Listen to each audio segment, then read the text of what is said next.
Finish button. Well, we're here. So good evening everybody. I'm just positioning my phone in the holder. I set up previously with my string, and I'm just going to turn voiceover off.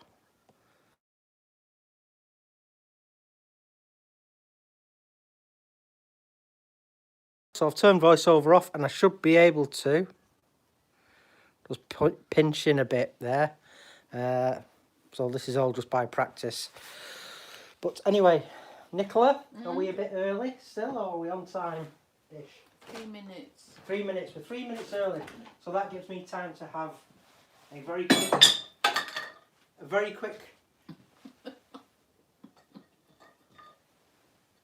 quick moment or two to destroy my workshop. So I've just walked into a magnetic tool holder and knocked something off, so don't worry about it. Anyway, so Nicola will tell. I should be in frame-ish. I've used the string. Yeah, the wood's in frame, yeah. So, am I in frame? So, good evening everybody. Cheers, good health. Right, so Nicola's on the chat as usual. And I hope you're all well. So, tonight, Olive Ash, the rematch. This is my last piece of this split, punky, treacherous wood. So I just knocked the corners off before. It still needs a bit of truing up around the edge, so I'll do that shortly. So yeah, I thought after the debacle / learning exercise that last week was, I thought I'd give it another go. Well, not another go, I'd just turn another piece and see, you know, if I can win this time. Big improvement tonight though is I've got myself some gripper jaws. So what I'm going to do is turn a longer spigot, and this is obviously going to have more meat to grip because this wood is so punky, and it can be full of inclusions. I can feel some on the outside, so there could be more on the inside again. So I'm going gripper jaws. It's going to grab a longer spigot. It's going to grip tighter, so it should keep that vibration, which was the source of the mither last week. Hopefully keep it in check. So gripper jaws, I've got them on. So anyone in, Nicola? Yeah, Phoenix 0605. Good evening. Nick. Hi Nick. Steve Ellis. Hi Steve. Georgina. Hi Georgina. Glyn Senior. Hey up. He said say hello to Headcase for me. Yeah. Hi Nicola. Oh. Wivey Woodshed. Hi Nathan. Hi Nathan. Rubber Dub Wood. Rubber dub. I like that. So yeah, good evening. So we're about to get started. I've got my 3/8 bowl gouged, and I'm just going to trim the edge up. This olive ash, it's punky, it's got inclusions, it's very dry. So yeah, let's crack on. So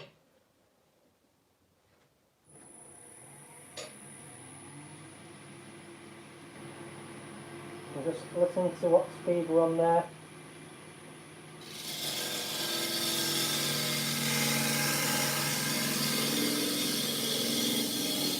So I'm just continuing to true this up.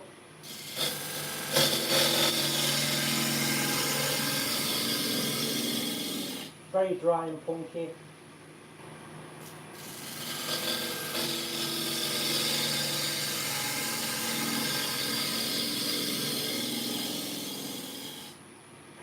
Speed's not massively high at the moment.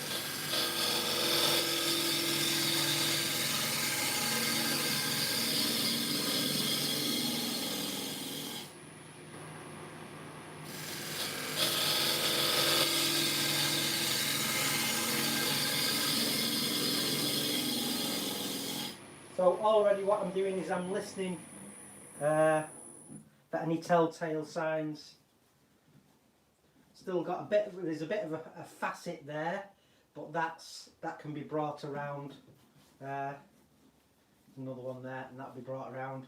So as I'm just feeling, yeah, lots and lots of surface activity on this bowl blank. So Glenn says your Brit should be with you after bank holidays. cheers, Glyn. Very much appreciated. Yorkshire Brit, when's the bank holiday? Tomorrow. Was it? Yeah. Don't know what day it is. No. Well, I'd forgotten it. Was Has bank anybody holiday. else lost track of time? Because I have.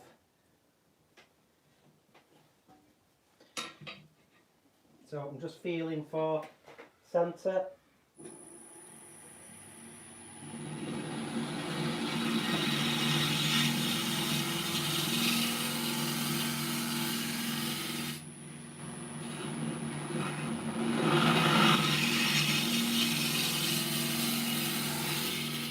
Just truing that front face up. Of course, always let your machine stop. A bit more of a dimple.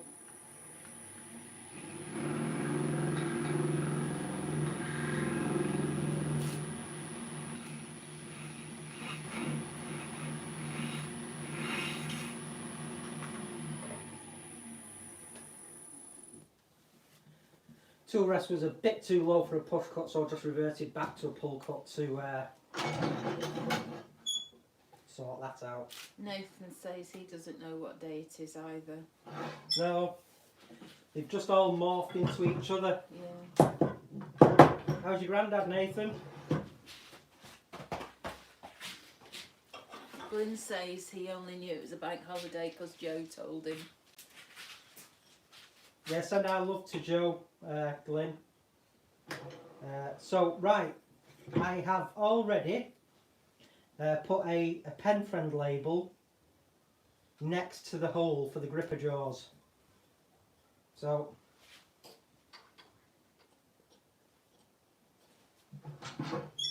speed sizer available. The Blind Woodturner Axminster speed sizer available from Axminster. So I'm just feeling for the correct hole.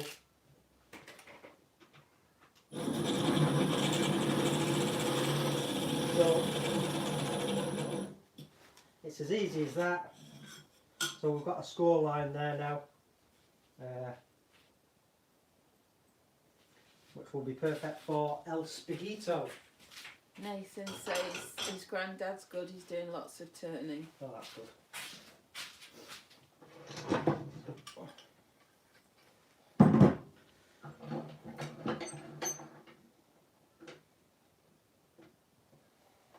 So I'll get my parting tool. I'm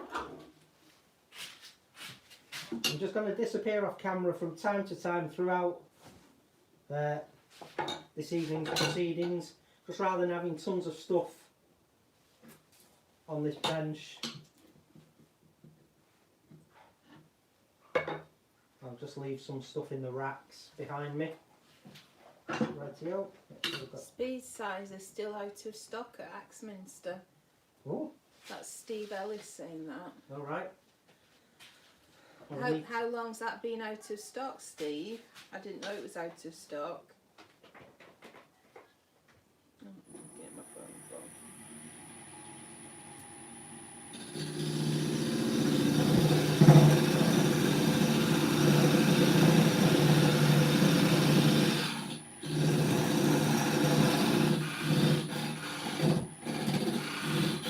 So I'm just getting the depth.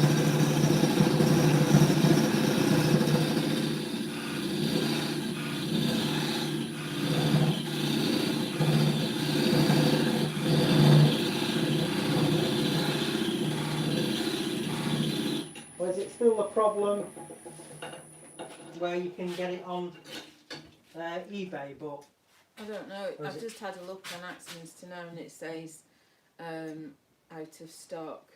Well, I suppose it's because of maybe bank holiday as well. maybe.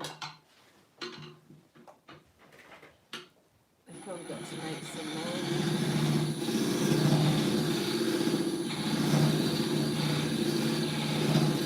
So I'm just checking The depth, obviously, it's going to be a longer spigot than if it was with the normal sea jars, but I don't want it to bottom out all the same. And this is quite a deep bowl, so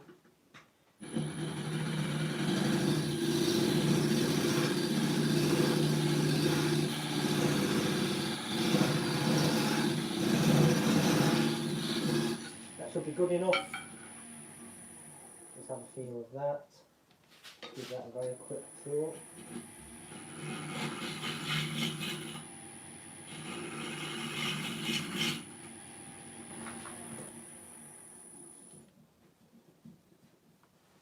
Rightio, pick. So, need to drop this tool rest again, and I can start whacking some shape into it.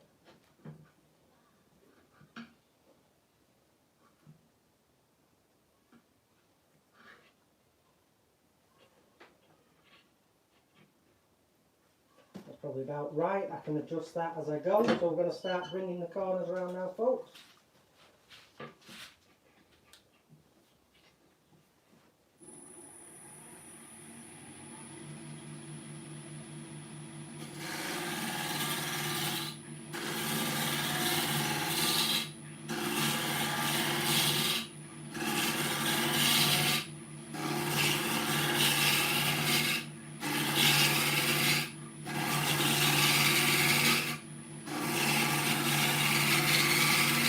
So,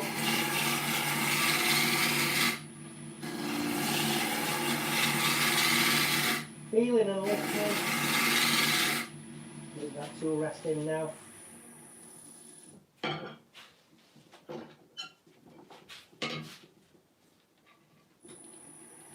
speed come up.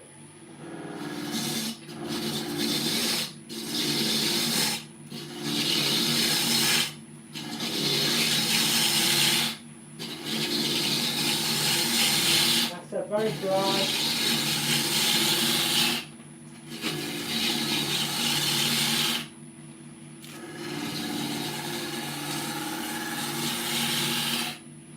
You're listening all the time.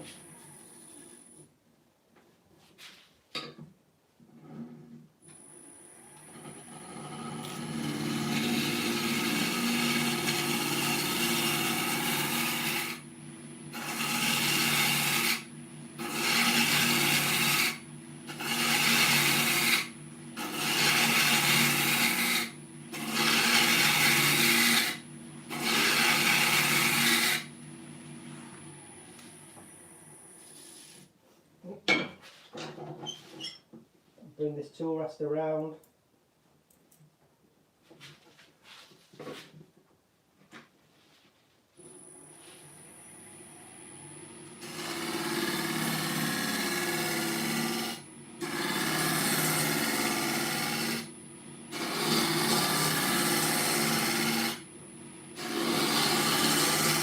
Keep it moving. Nice slow pulse.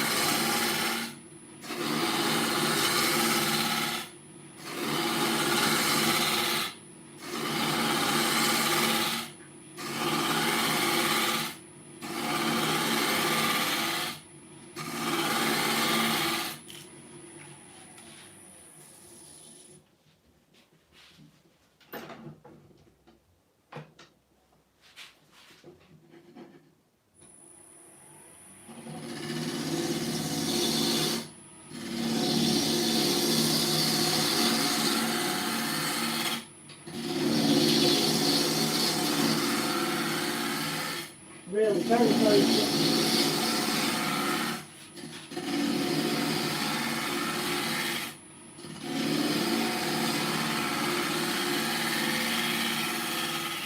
Very dry. Glyn says that sounds horrible to cut. Yeah, it's super dry, super punky, and that's why I just wanted to do some more work on it.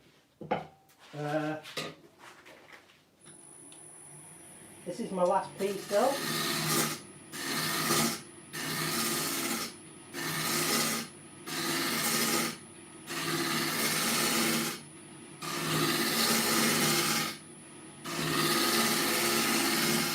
Using my body now to pull the paper down.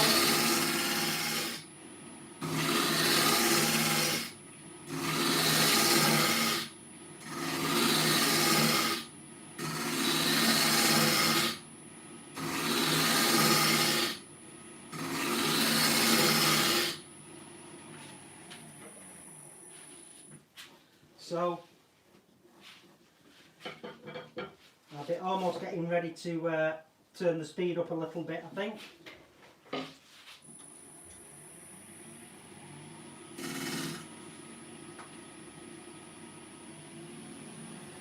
I'll turn the speed up now.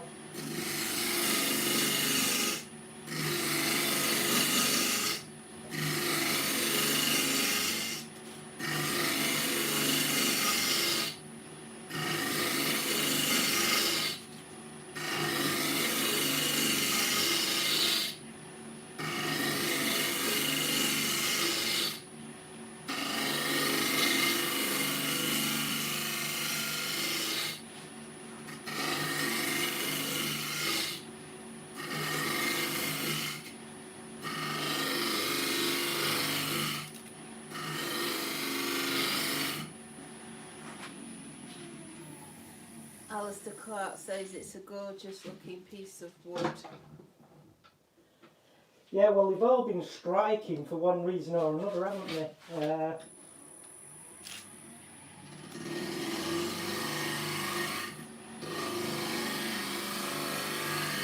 Doing a bit more of a series cut here now.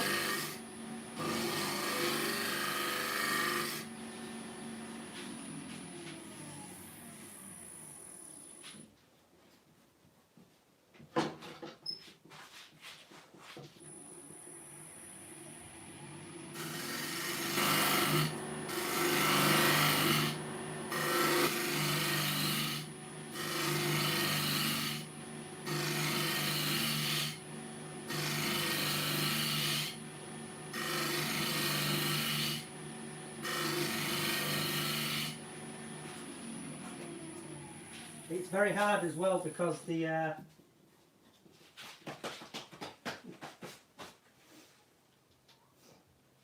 tool is just losing its edge now, so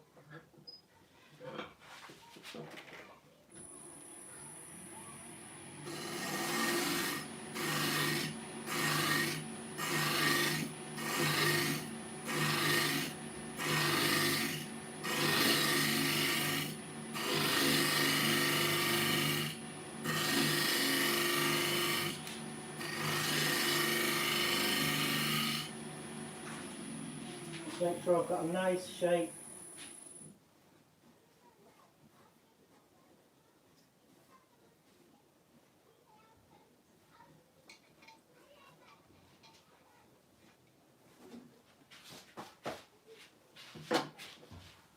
Just come round now and just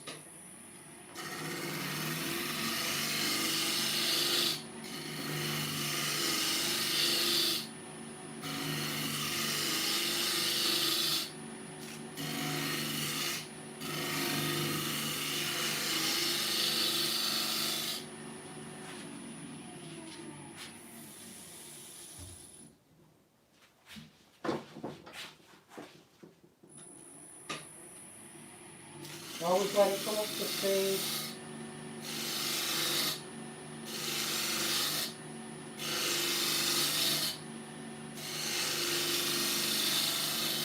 And what I am doing here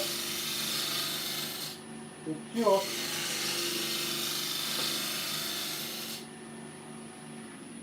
just rounding over this very top. That's feeling good.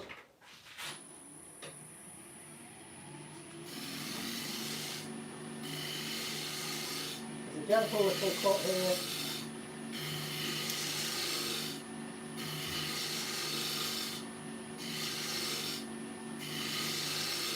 Using a very, very light cut. Flint's almost closed.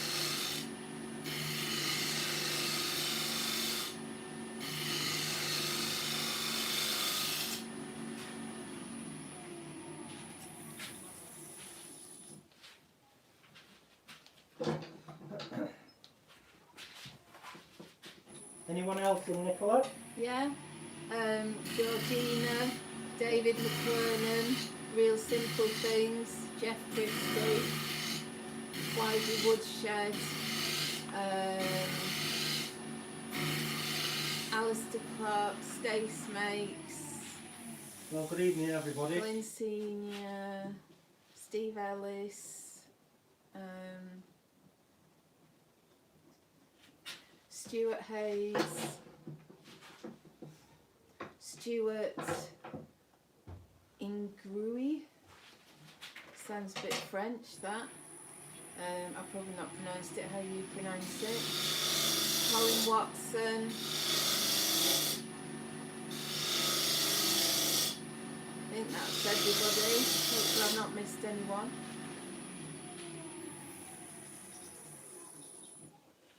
So that top now I have, you should be able to, hopefully you'll be able to see that from there.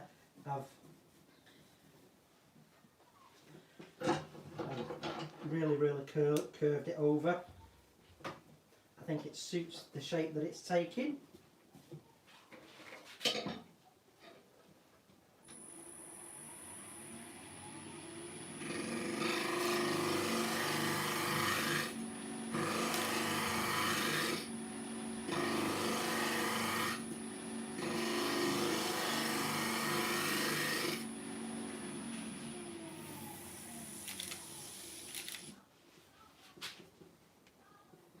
So yeah, I like that shape.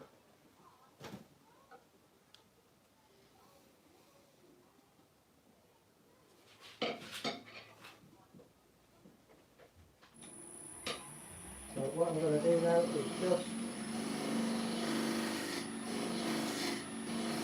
sneak up on that bottom of the spigot there, have a feel.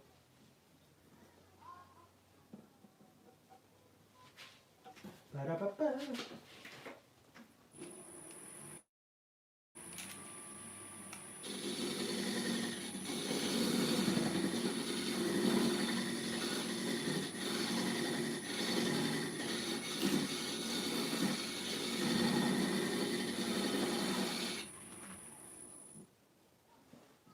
Okie dokie.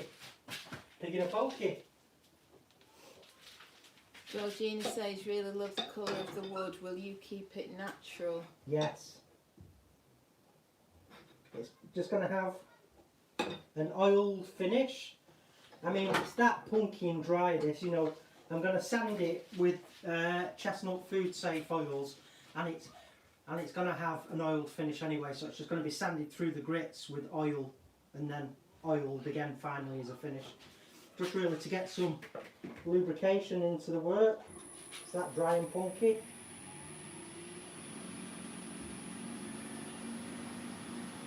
I've got my scraper here now.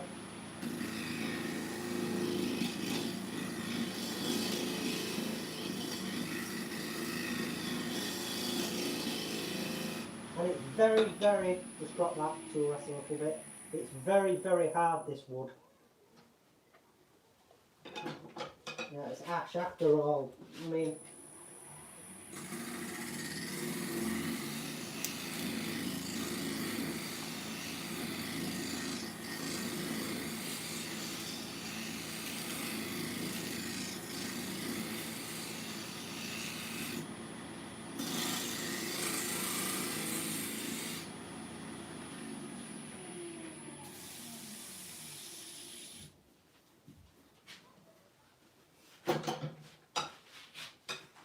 so yeah, I mean, I've got a good shape to it, and obviously I don't want to lose that shape.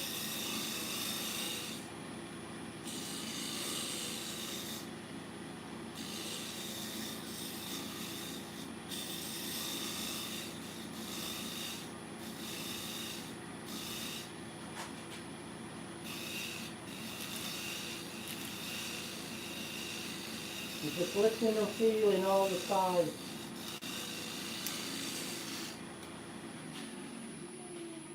Listening and feeling all the time. Is that better than the other piece? it's not as bad, but it did have a lot. I mean, I could feel them before. It's I mean, it's all off from the same load off Steve, the tree surgeon. Obviously, you know, last week's piece was quite treacherous, wasn't it? So.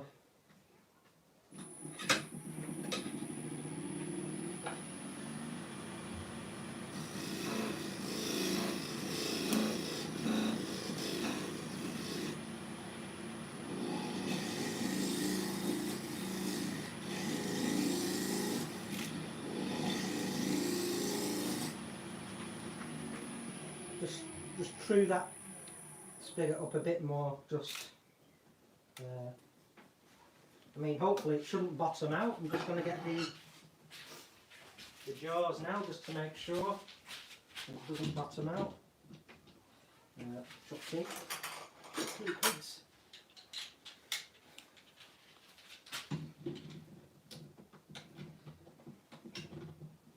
So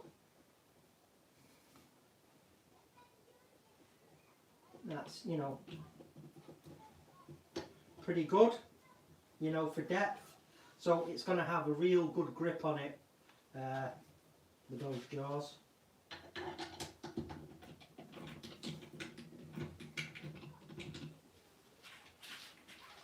So there's more meat there for it to grip onto.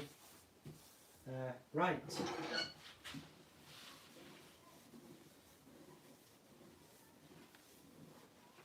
So what we're going to start doing now is going through the grits with oil.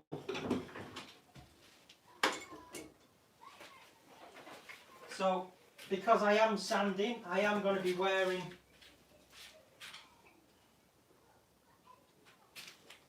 my respirator.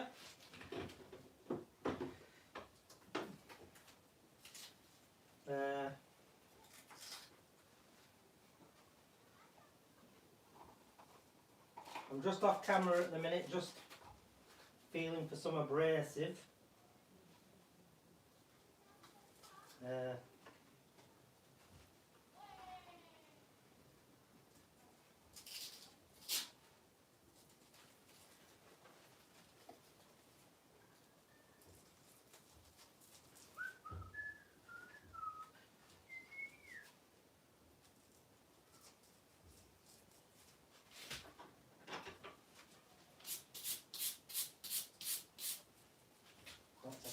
One than that. I'll be there in a sec, hold on.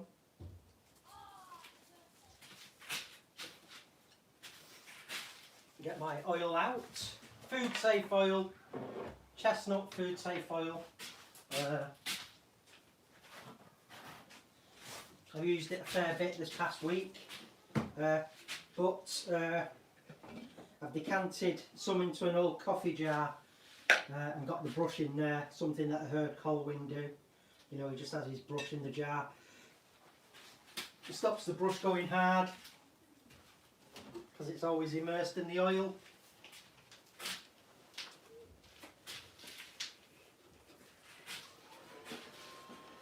So let's get some oil on this. And you guys should see some of the beauty of this piece come out now.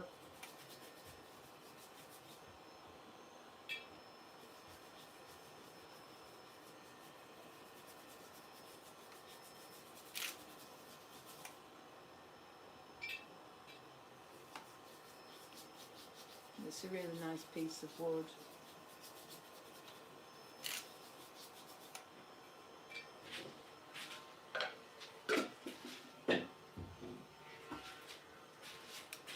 So we're going to keep the speed nice and low. James Cassidy says that grain is going to look terrific. Well, that's good. So start working this in now, nice and slow.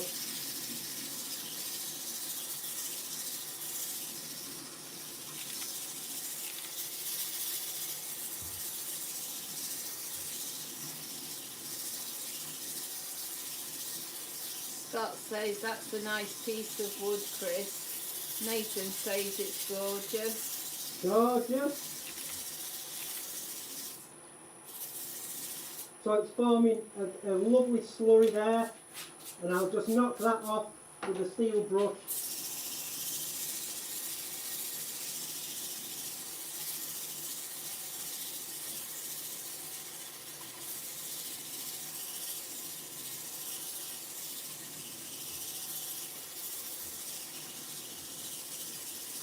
What grit did you start with? It's 100.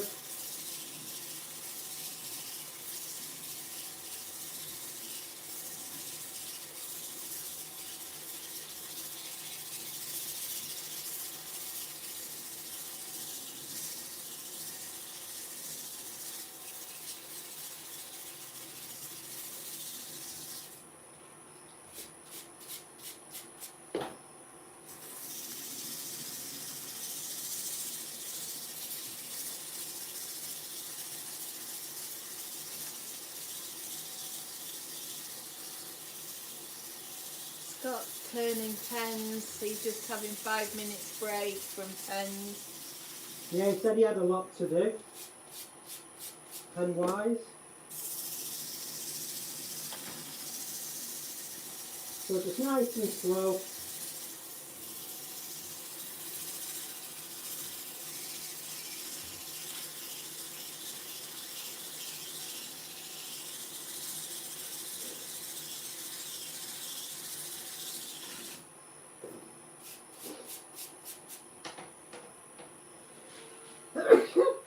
Excuse me.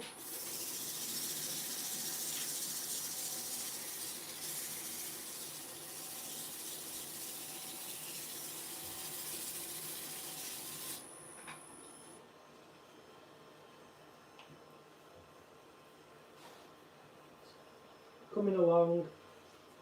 I get so many, I mean, so many inclusions in this wood. Flipping heck.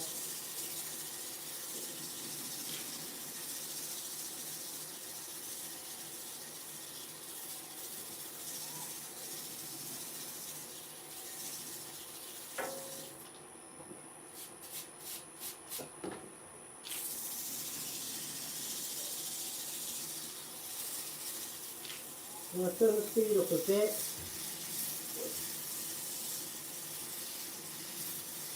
While keeping things nice and cool.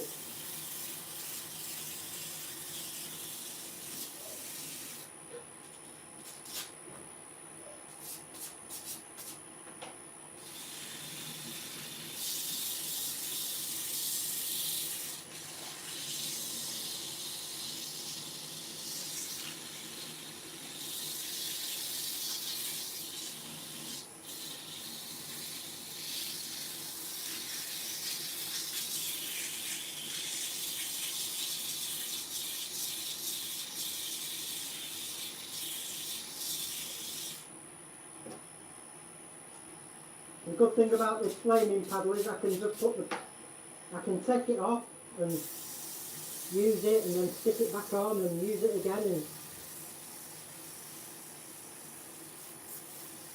like I said, it's a good way for me to keep them safe without dropping them.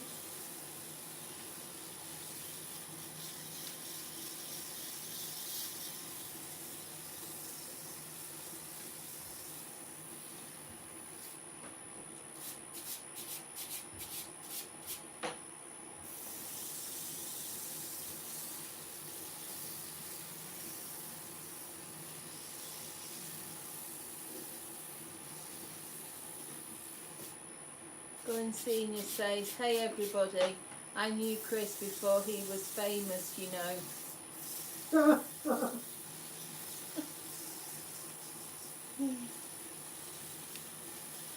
As the saying goes, famous in my own household.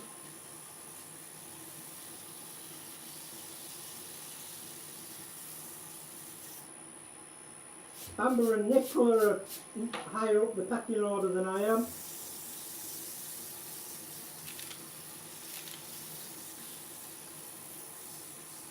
Good Turn Daily Blair says famous or infamous. Infamous. All day. Infamous all day.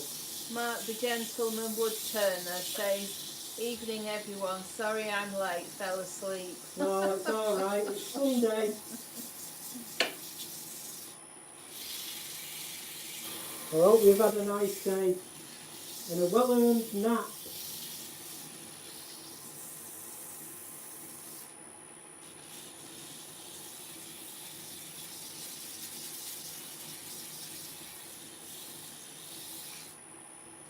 Put that back on there. Give it a clean.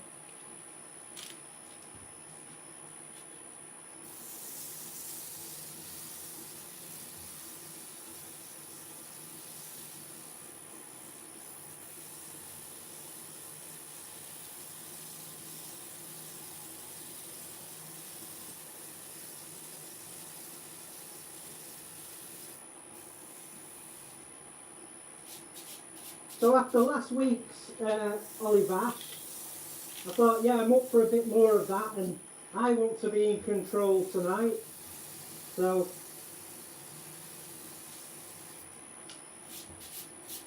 I'm not letting the work bully me. Nick says, have you found the paddle to make sanding a little faster?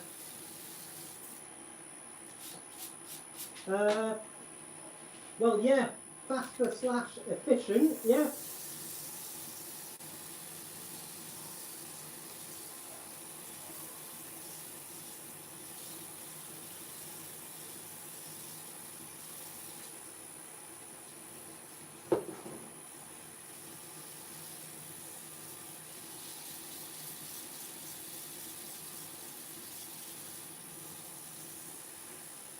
Steve Coombs has just come on.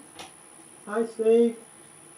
Scott's talking about all the pens that he's making, and people are saying it's for a good cause. Yeah.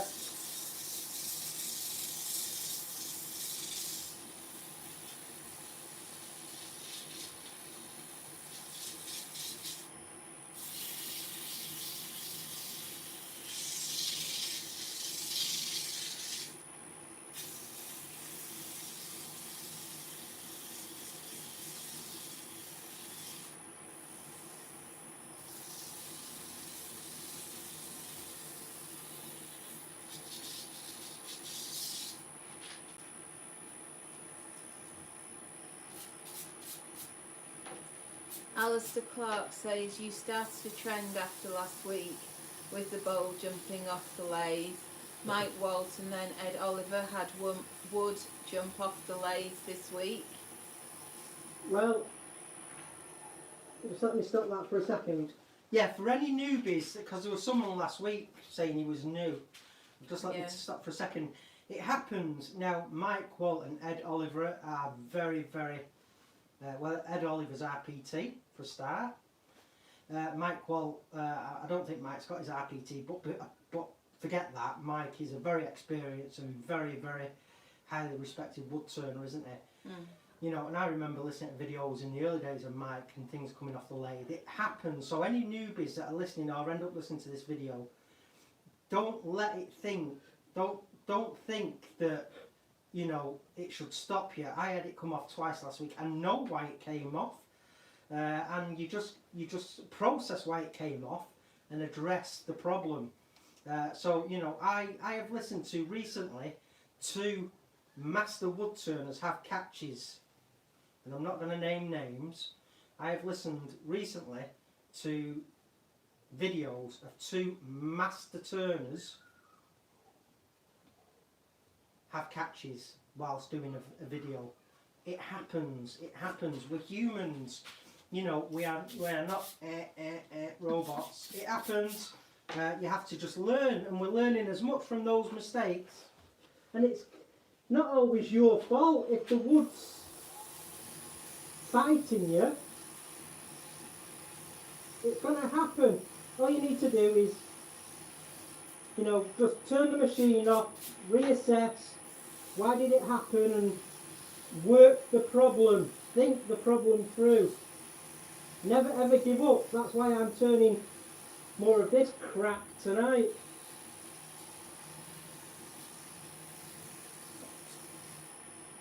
because it's teaching me, and hopefully you guys, a lesson in tenacity and not giving up and getting back in the saddle. Said that to Baz Starkey this morning. Baz said, get all medieval on its ass. So I said, well, that's what I'm doing, getting right back in the saddle. So.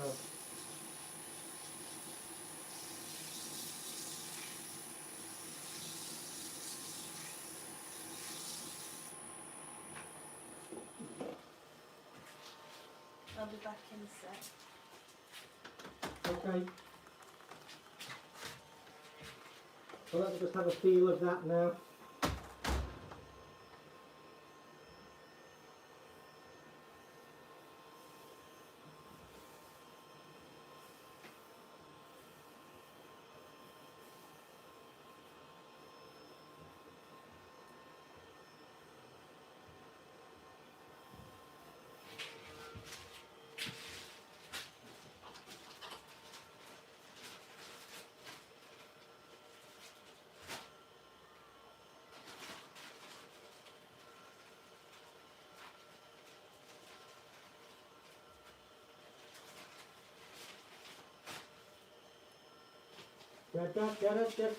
I'll be back in a second. So, I've just got some 400 Abranet here.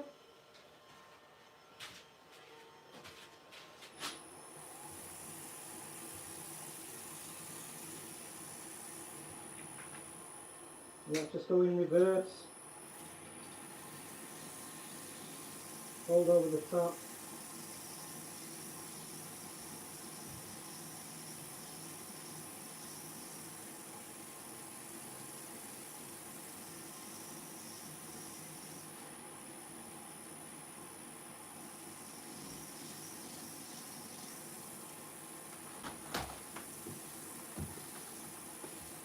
Are you back? I'm back.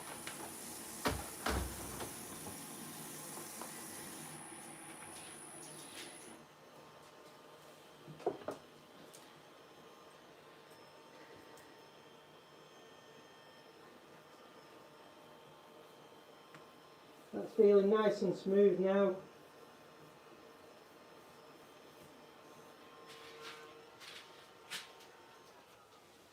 I'll just take that face shield off for a second. Leona's on. Hi Leona.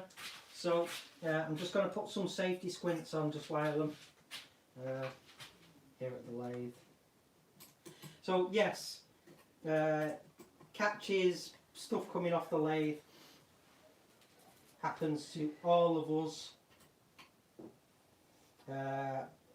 In the early days it can be quite disconcerting and you're like, whoa, what's just happened? That was terrifying. Yeah, just assure yourself that, you know, in the early days, you know, things will get better.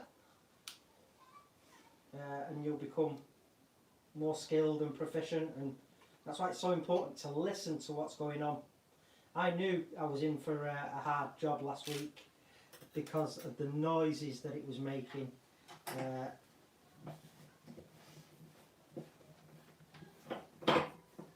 It was making some very weird noises. There was vibrations, there was all sorts going on. Mark the Gentleman Woodturner says it's a beautiful piece of wood. James Cassidy says as long as it goes flying in the opposite direction. Well, you know, even if it decides to come at you, that's why we're wearing our face shields and stuff. I don't know. I mean, I don't want to labour the point, you know, but it happens, and just take the precautions. And you know, it happens very rarely now. Last week with that bowl coming off was the first time in a couple of years, and I'm being honest with you, a couple of years that I've had a piece get all treacherous on me.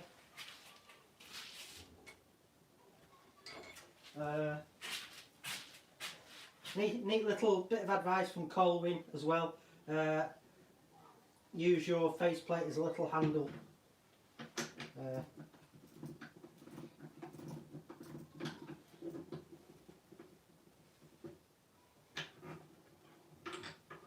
So with them being gripper jaws, we can work it out. So I'm using all of the holes. Again, I just have to let the tool feel for where the hole is. But muscle memory now, so like just lets me mentally, he says as he doesn't find it, mentally work out roughly where it is. So that's cool. We've got Rob CP and Tommy Blue. Hi guys.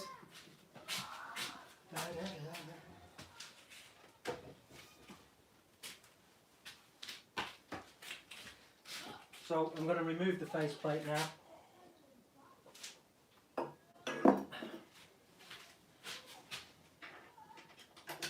just going to lock the spindle.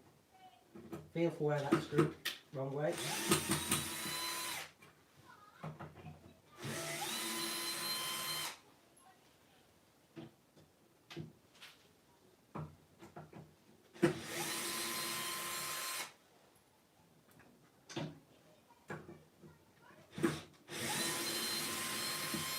And you can use the food safe foil, and if you make sure you've sanded it all off,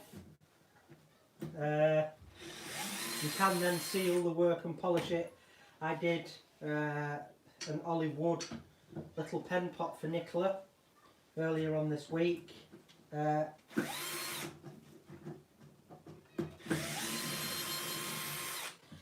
I sanded all of the oil off, and it took a sealer and a polish really well, so you can do that. But this is going to have an oil finish anyway, food safe oil finish, because it's so dry and punky.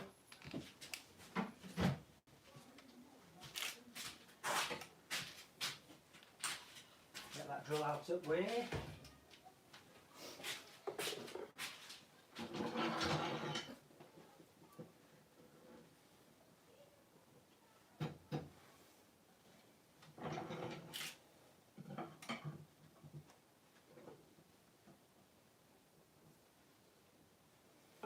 Feel for centre. Lock that in place. Spindle lock off. Just make sure we're not firing. Put the face shield back on. So I'll just face it off with a bowl gouge, and then we can get to hollowing it out.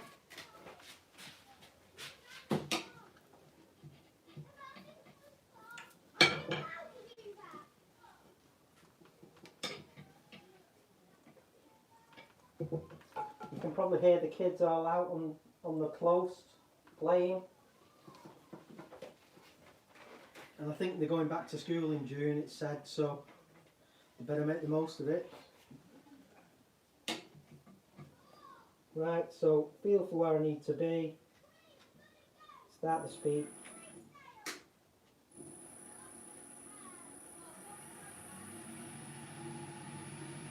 Let the speed come up.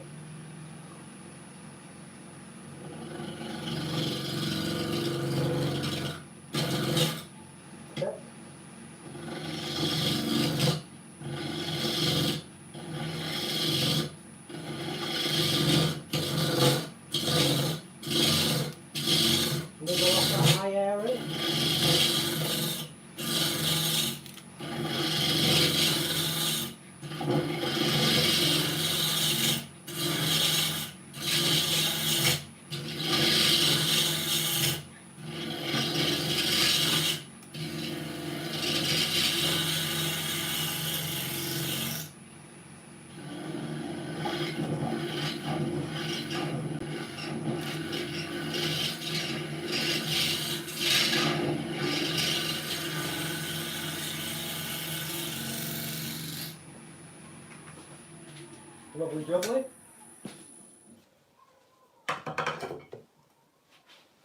So, let's give myself a tactile reference point. About there, I'm thinking.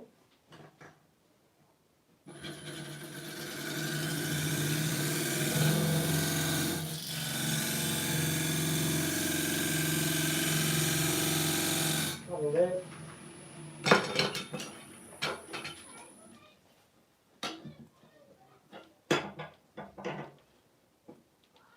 So we're getting to the point now where last week it started being very naughty.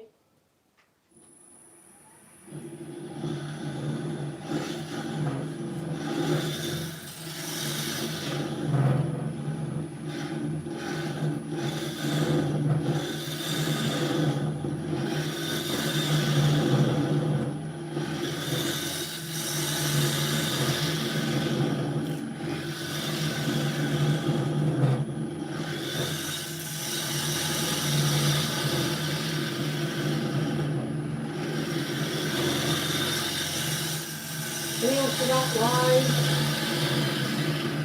It's all about touch for me.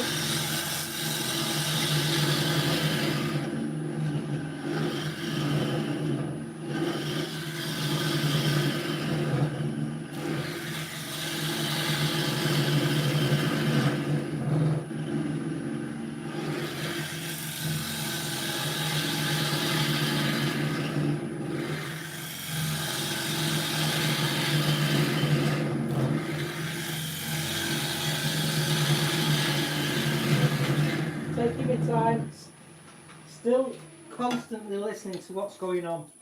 Chris, Yeah? Phoenix 0605 said when you come to it later, can you give any tips regarding the little nib, I think he means like the pip, that develops in the middle while hollowing? He was struggling with it the other day, Yeah. as it was in a pot where he couldn't see it. Right, yeah. So, well, what I have to do is obviously... He's called Chris as well. Oh, right, Chris.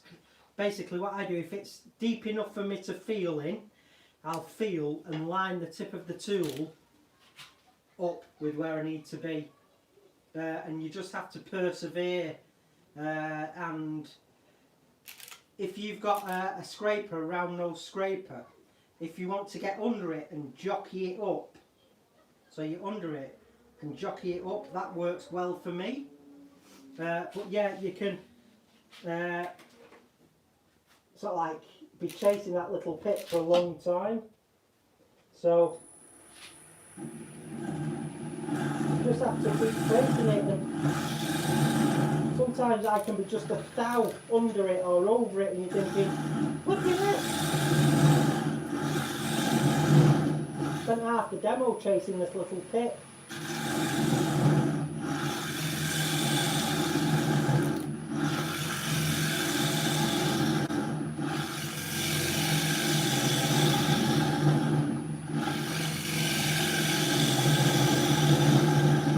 But for me, the pip works well as a reference point, a tactile reference point, so... Rob CP says if he had a wood turning channel, he'd call himself the Frustrated Turner. Yeah, gets you like that.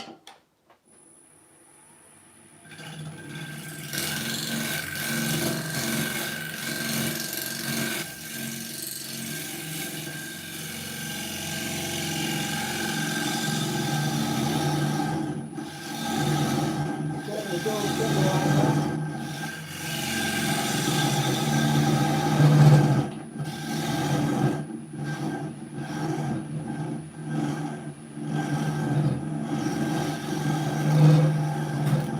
So there's that little pit, but all you have to do is just feel for it, and you'll feel if you're on it or off it, and just make little adjustments where necessary.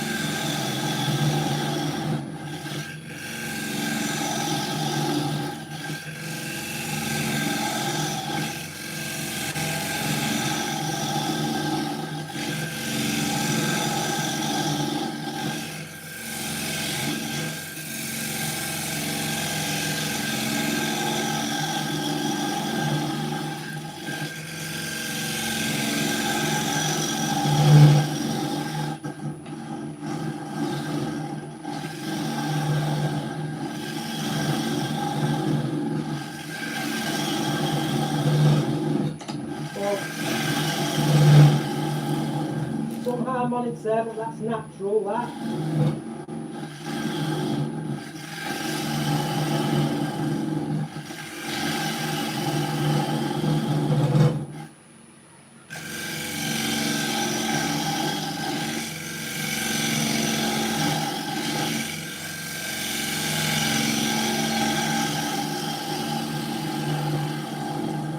Sometimes the vibration will just be the piece saying to you, you know, you're taking too much of a heavy cut, just slow down and pull back a bit. And Phoenix says, thanks Chris, it was the scraper square carbide that he got it with eventually. yeah, so if you're chasing it with one tool and you're struggling, just try different tack. Yeah, when I'm struggling to get it down, generally what I'll do then is I'll go to a nice sharp scraper, a round scraper, and I prefer the round one, and just below the nib, and I jockey it up nice and sharp, and it works a treat for me, but sometimes I have to get my finger in to feel where it is.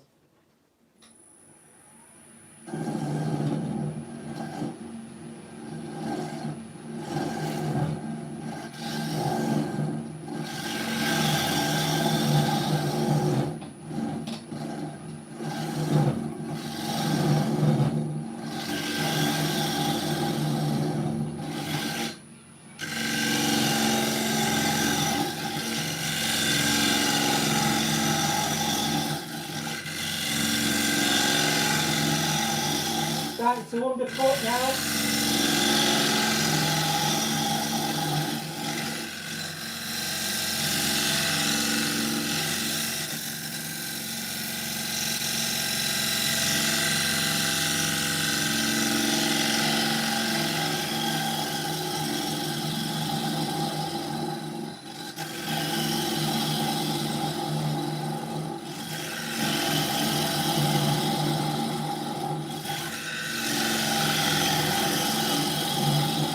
All about feeling your way.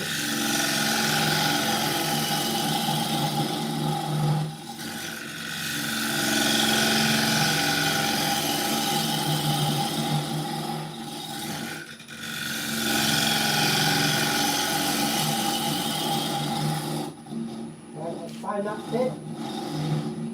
It acts as a reference, so you can. I'm jockeying that there. But it's tricky when you're in a pot.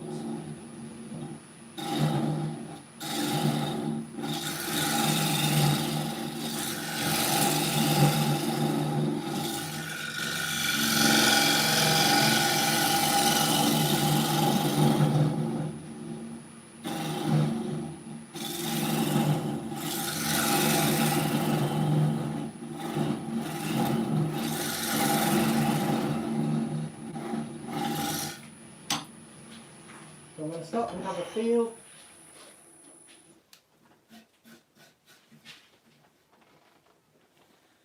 Using my fingers to adjust the thickness and the depth. Still feels like we've got plenty to go there. Moving a bit closer now, and then just make sure we're not binding. In fact, won't harm just to check those jaws. They're nice and tight, solid.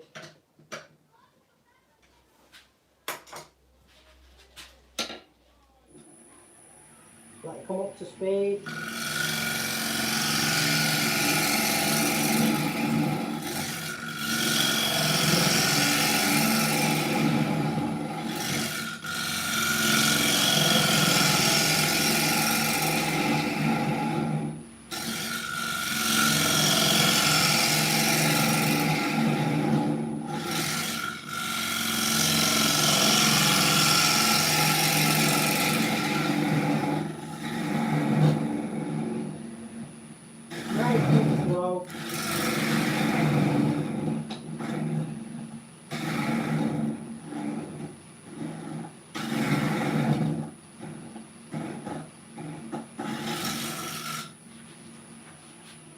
so I can feel.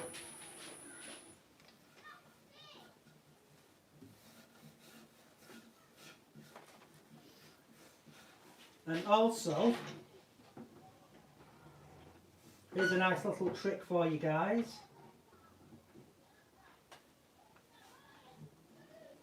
So I've been there bending over backwards. If your lathe has got a reverse function, rather than going near, which I was then, and we're after an undercut,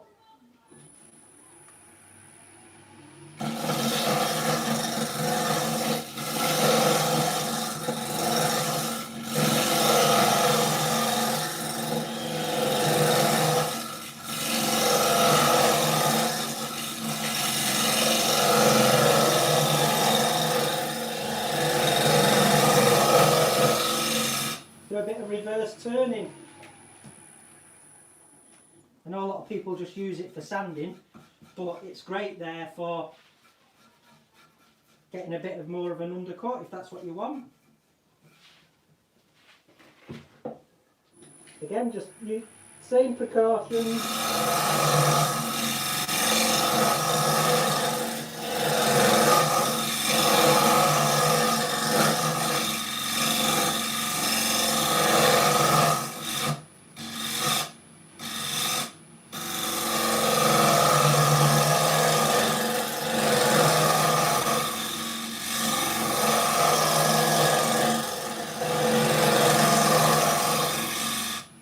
There you go, easy peasy. Sometimes you might have to take your banjo off and spin it around and come at and put your banjo on the opposite way, but luckily I had enough capacity on the banjo there.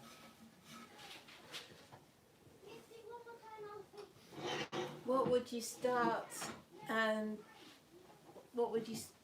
turning, doing as a project? What, for a newbie? Yeah. Spindle turning.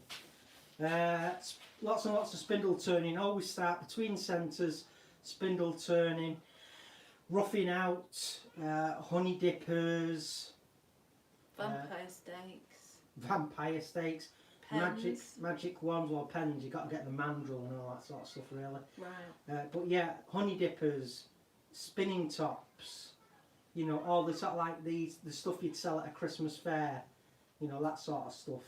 Lots and lots of spindle turning, perfecting, roughing out and that sort of stuff. So yeah, always start off with lots and lots of spindle turning. You know, once you've got, you know, some confidence and everything, then, you know, you might want to try your first bowl and stuff. Yeah. But always good idea to start with spindle work. That's why I started from my vampire stake.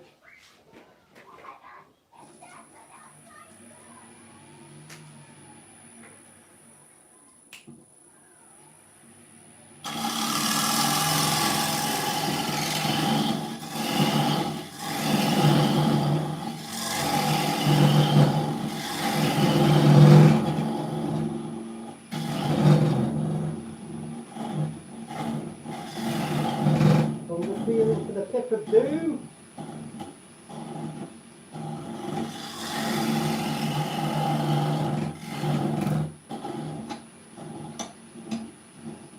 So even with the carbide here, I was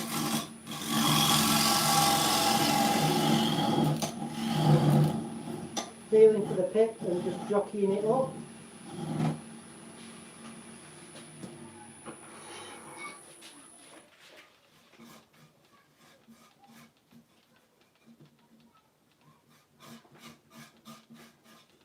So if I put that in the bottom there, and it's about that, so I'm just going to roughly, yeah, I could go a bit more. Obviously I can't use my traditional depth finder because I've got a longer spigot on, so the reading wouldn't be true, but I can go a bit more here, not much more though.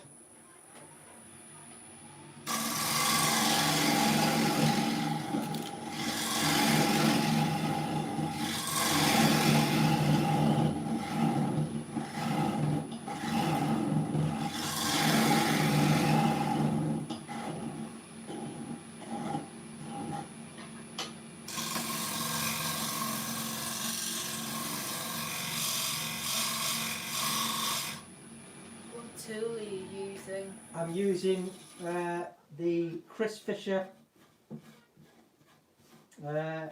custom made for me, all-purpose round carbide cutter. So it's just really good at me hollowing out fast.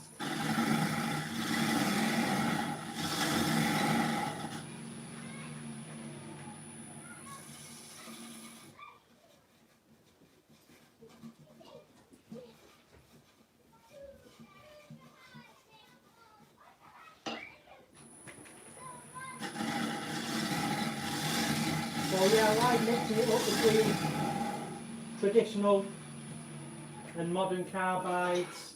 I use what works for me depending on the situation, but I love the carbides. They were custom made for me and I really appreciate that, so I use them whenever I can. I don't want them to be ornaments, but you know, it's one less thing for my brain to worry about if I'm hollowing out.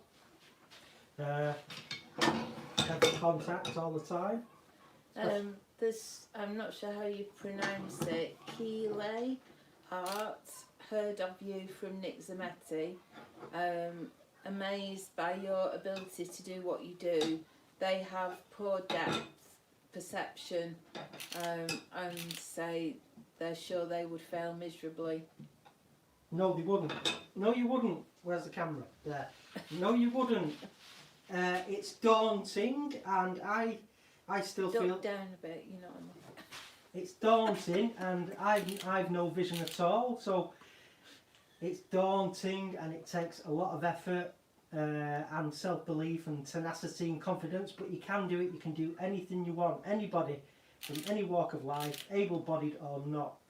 You know, things take me a lot longer. But, you know, after years and years of putting in thousands and thousands of hours of practice and believing in myself, you know, I'm where I am, and there's a long way to go. You know, compared to some of the master turners out there that are sighted, well, all the master turners out there that are sighted, you know, I'm still pissing around at it, you know, but I'll never give up, and I'll always be chasing those amazing guys. But yeah, you can do it. You can do anything, and yeah, but it's not easy. But you can do it. It's not easy. You've got to put the work in, same as anything. But I believe in you. You've just got to believe in yourself.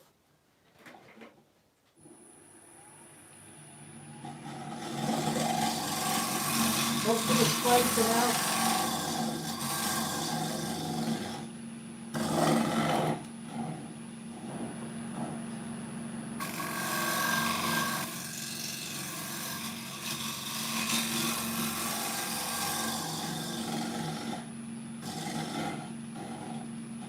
You know, we've got the amazing Nathan that's listening.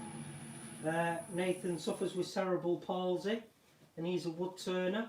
There are lots of wood turners out there that have got, you know, their own unique challenges. So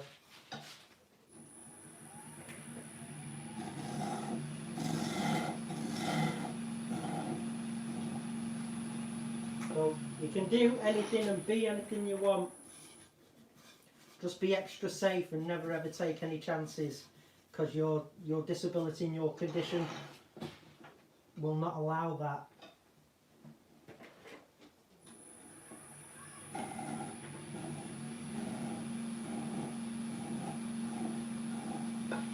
You know, you begin to listen and feel and understand your work in almost a superhuman way.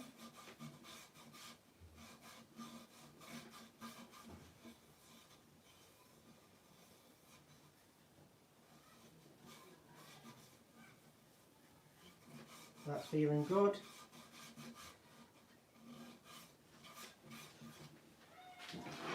And again, what I'm going to do is put this in reverse.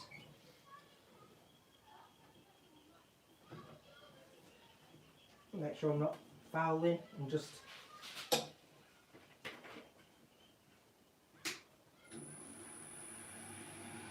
sure that's the right way up.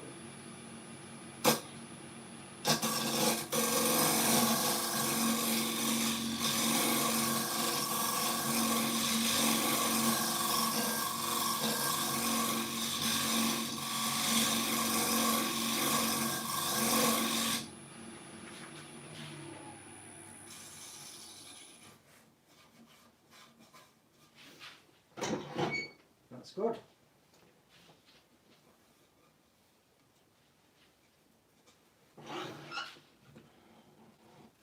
So, you know, I'm feeling here on the rim that there's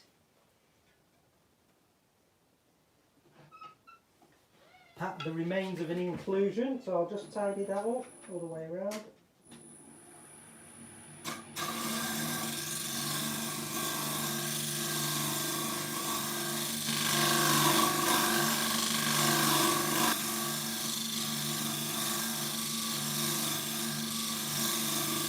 And I can hear it. So, who's the person that was asking that's visually impaired? I think they're called Kelly. I'm not sure you pronounce the name. Keeley Art.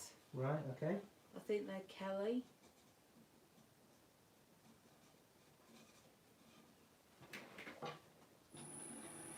So I can hear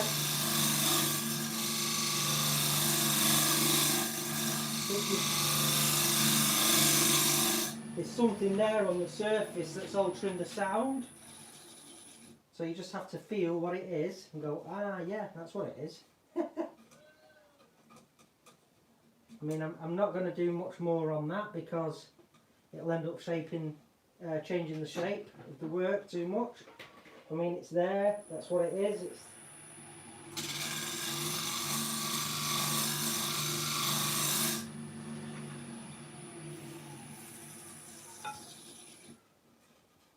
Mother Nature intended it to be there, so there it is. There it is. Oh.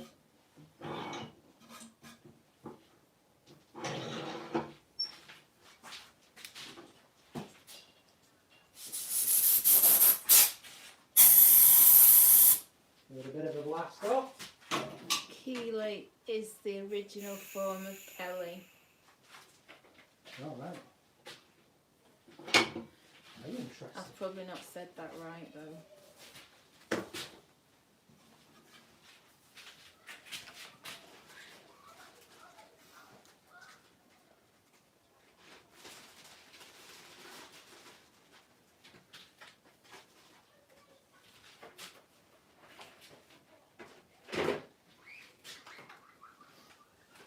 How long did it take you to turn your first pieces?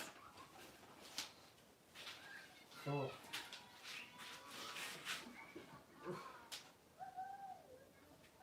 Days and days, and then it took days to do the first pieces. It took days and days to learn how to just put wood on the lathe and get it into a cylinder, and then it took days and days to work out what to do. Now I've got here, this is the first bud vase I did. That's probably the first thing, well, the vampire stake that I did is here. Simple bit of spindle turning, and that took weeks of practice to get to that. Whereas a sighted wood turner could probably do that on the first ever session in an hour. That took me weeks of practice to get to that. And my first bud vase, which is that, is absolutely laughable. It was a very basic form, just a drilled hole in there. My first ever little bead on the top, absolutely laughable. But that probably took me, you know, a full morning to do that. But I think that's probably the very first thing I turned. And that took me probably half a day. Whereas now I could do that, and well, it won't be that crap, obviously, but I could do that in probably 10 minutes. It took me half a day. Debbie says, is there a chip in the edge of the bowl? It looks sharp. Yes, there is, and that's what was making the noise. It's there, but it's not. It's an inclusion. So I'm going to attack it with the sandpaper, the abrasive. But yeah, it's part of the wood. So rather than chasing it and altering the shape, that'll be. Oh yeah. A feature.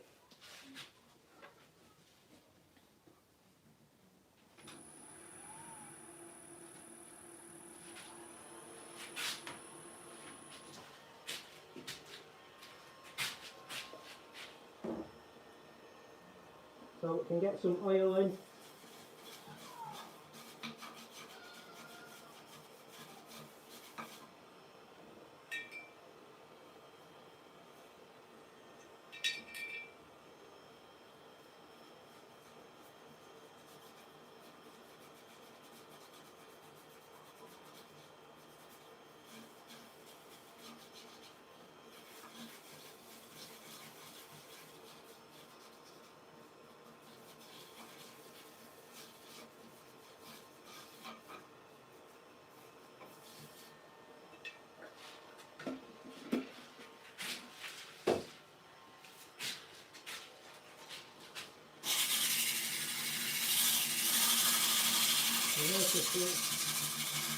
So yeah, I can feel it.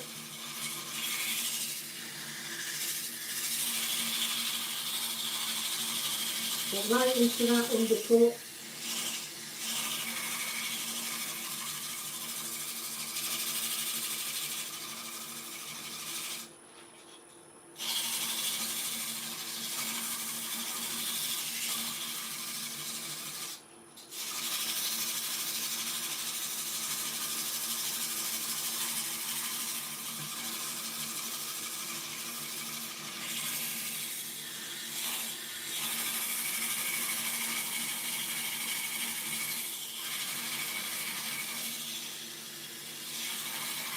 And with the speed nice and slow and low, there's no heat, you can get your hands in. Feel what's going on. Like being a potter in reverse.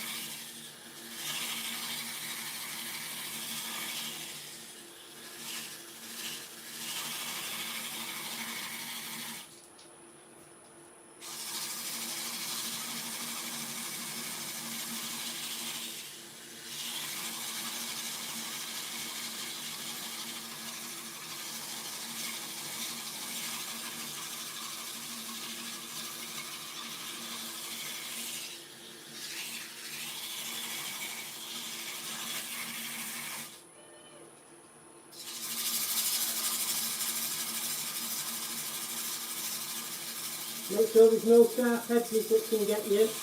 I know we've got that little defect in the rim, but I'm aware of it.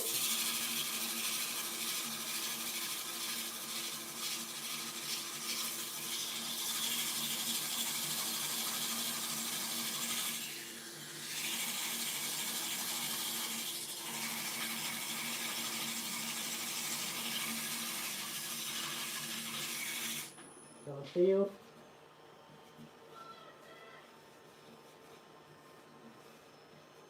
Where is it? I found it a minute ago. There it is.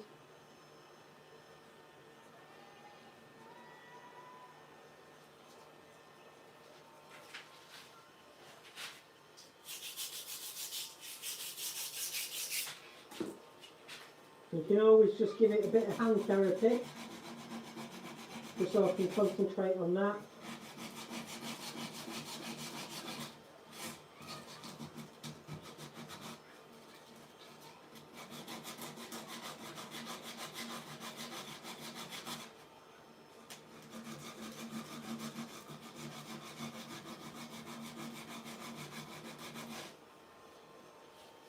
That's what I love about wood turning, you can mix it up and get your hands in and feel, and a bit of hand work's good.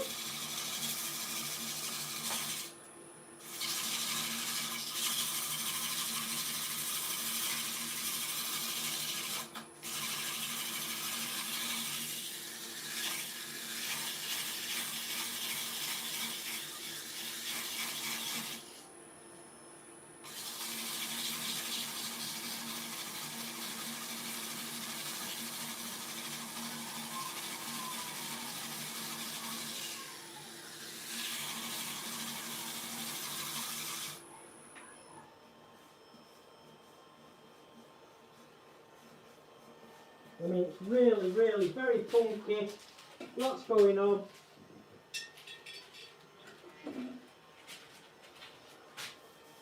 But I'll tell you what, it stayed on. Success.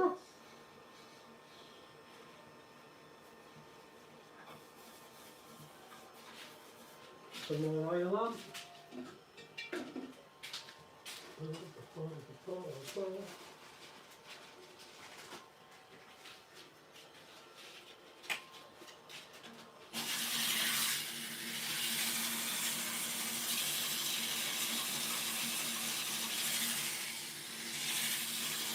A lovely sanding fluid.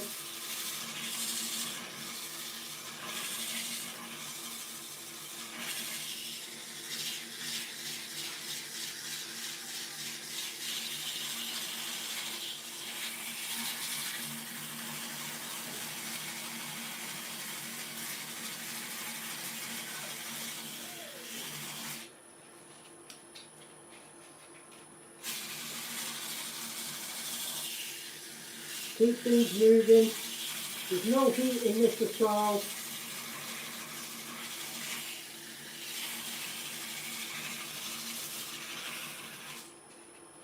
Kelly says it's so beautiful.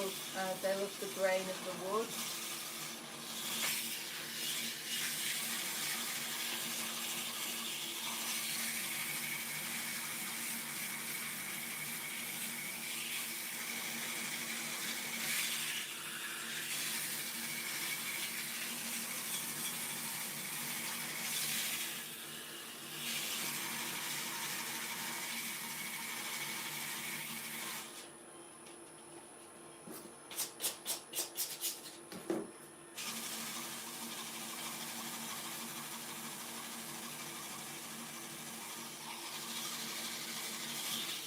It's beginning to feel nice and smooth now.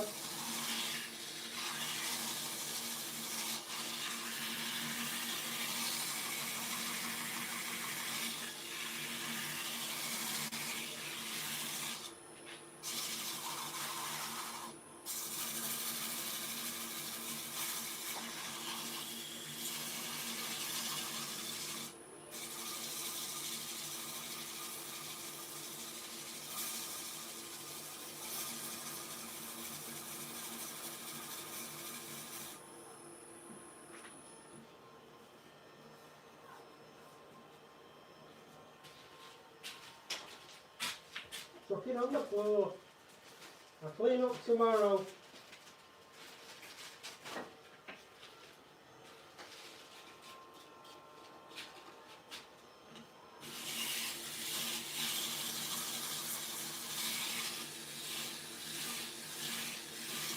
So it's going to be sanded to 400 grit.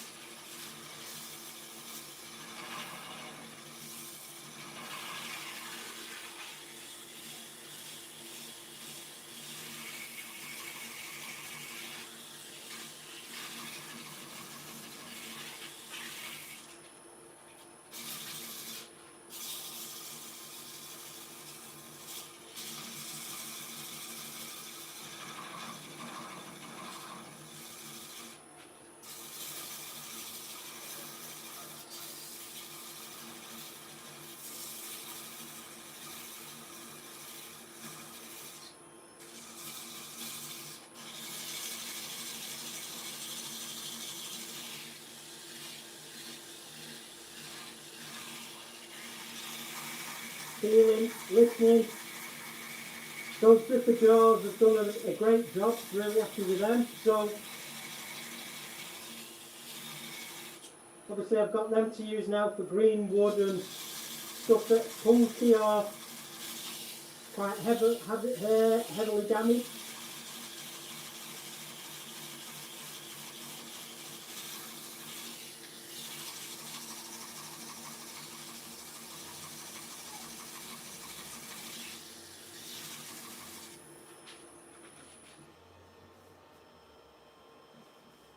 It's a nice grain on that. It's a bit like Zebrano. Zebrano.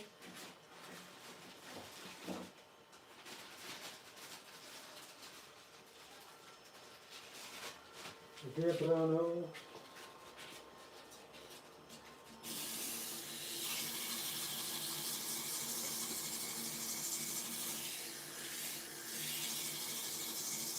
Remember, don't be greedy for finish. take your time. Enjoy the process.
Nice and smooth, feeling and listening.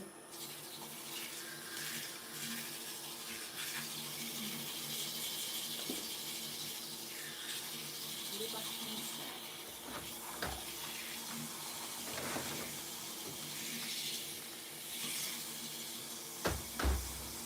Making sure I'm getting under that little rim there, that little undercut.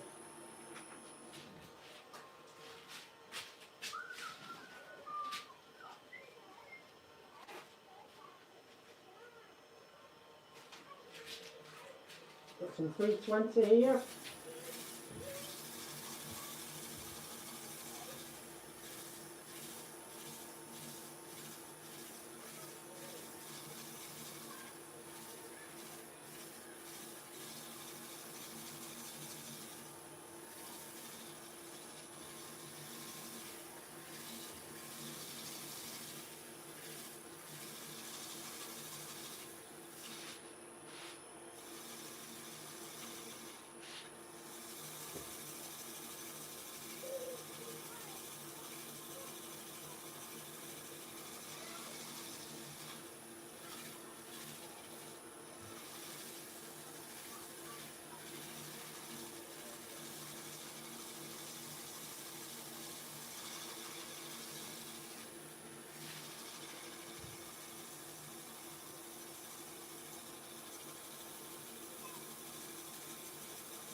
Feel for the 400. Just give this a little bit of a clean with the brush.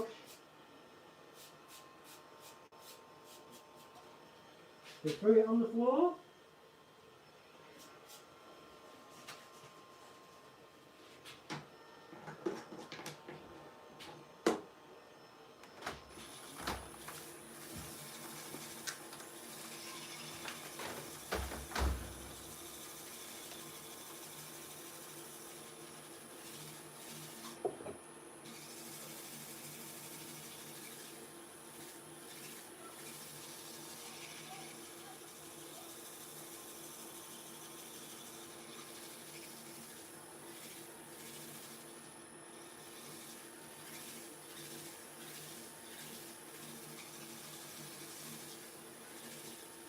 Any questions, Nicola? No questions. So we've just taken our time.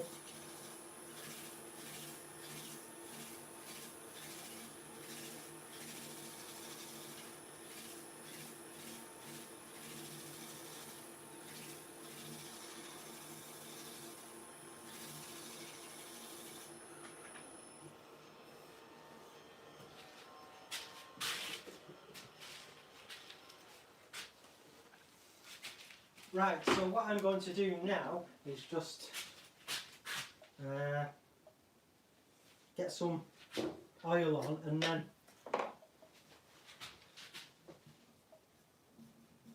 I can feel a little inclusion there. I could tell by the sound as well. Again, one of those nice little splits and things. So I'm just going to let this sit in just for a minute, or a couple of minutes, and then it really does drink it. It's that dry, this olive wood. It's going to soak it right up. But what I'm going to do is just let it sit on. Is Yorkshire grit food safe? Nathan asks. Apparently it is. Once it's done its job and it's been totally removed and there's no traces of it, yeah, apparently it is food safe, I've heard. So just make sure all of it's gone, Nathan, and then you'd be okay to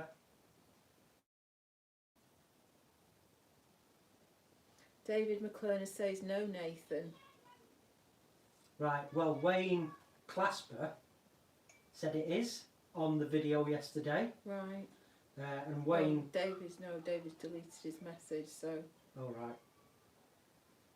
Wayne Clasper said yes, yeah, I've never used it for food safe stuff, but the word on the street, and Wayne works with Lynn, doesn't he? Yeah. At shows and things. The word on the street is, it is. David says sorry, yes. What happened there, Dave? Come on. Tell us, man. Where was your head at? No, I mean, yes. I heard it had. I never have used it.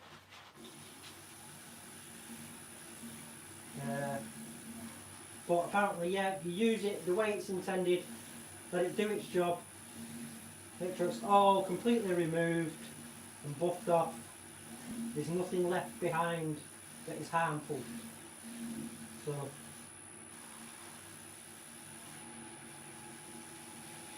just be careful when you're getting near those jars. So I'm going to get some heat into this now.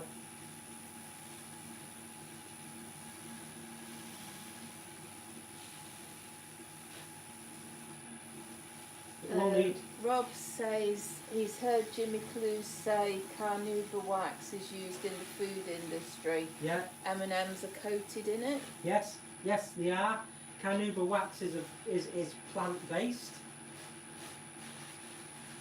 Nathan says he uses Yorkshire grit on everything. Does it? Even your toast. Put it on your toast, Nathan. Richard Phelan's just come on. Hi, Richard. So.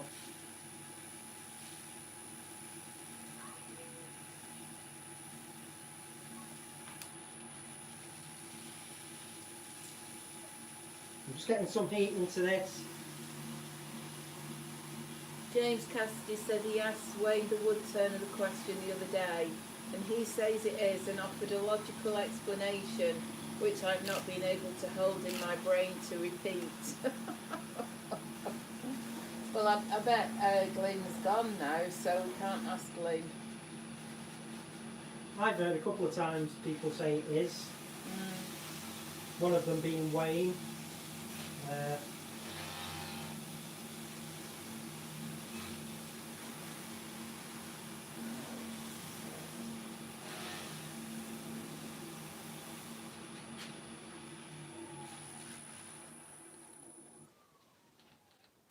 Nathan says for some reason he doesn't think that would be nice. No, it wouldn't. Ask your granddad about dripping on toast.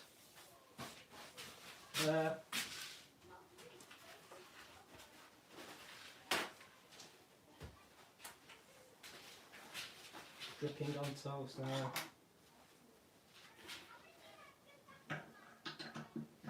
Tiny Turner, she's just arrived. Hi, Emma. She says that looks awesome. So yeah, it's a very another punky piece of olive ash with only a couple of inclusions on this compared to the other stuff.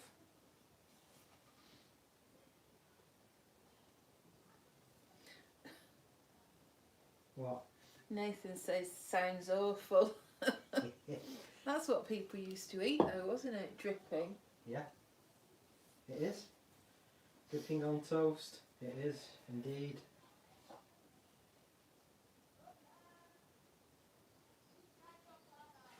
Right, this might be fun now. I'm going to try and put it on my push plate just to chamfer that foot a little bit, but I forgot to leave my little, or put the little centre point on, so it might take me a while to find centre.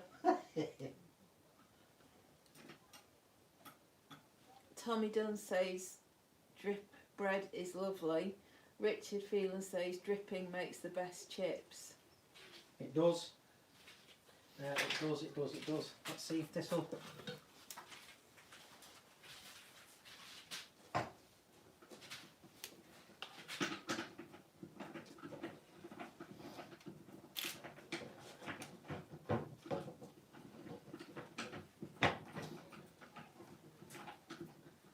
Best roast potatoes too, says Phoenix 0605.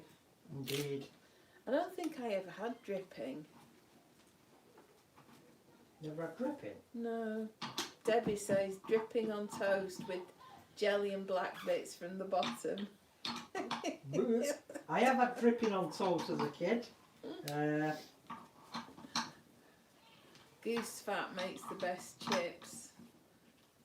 Yeah, and the dripping on toast, I'd have to say, wasn't horrendous. I did not find it horrendous.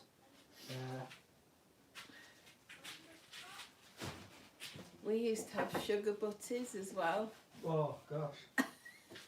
See, I like that because I like the crunch. All right, yeah. Mark says he made one of those friction plates yesterday. He's dead chuffed with it, 12 inches diameter. Yeah. The owner says, please stop talking about chips, she's starving. Daniel Chapman says, hi everyone. Hi, Daniel. Phoenix 0605, syrup butties. Yeah, I've heard of that. Syrup on toast, rather.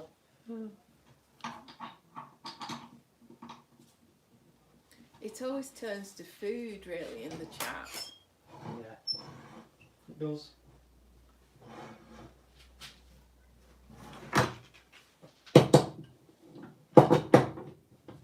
Beast Boat says brown sauce butties. Oh no, we'd have to have a sausage on it.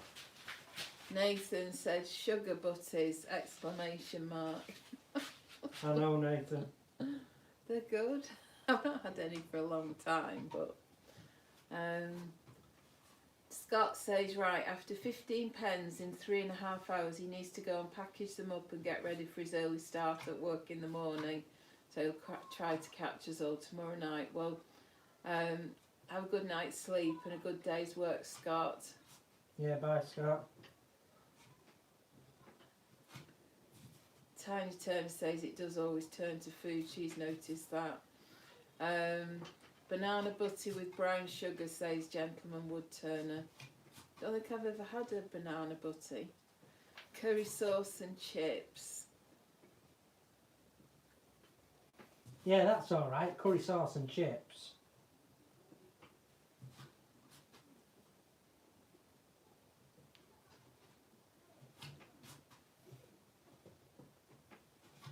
This could be a disaster waiting to happen, this. Just trying to find the...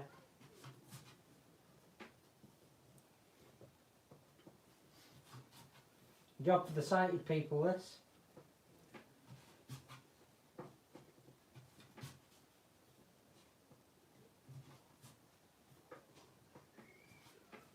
Weetabix and Marmite. Oh, What? I hate Marmite. Who said anyway. that? Stuart Hayes, the Mank Turner.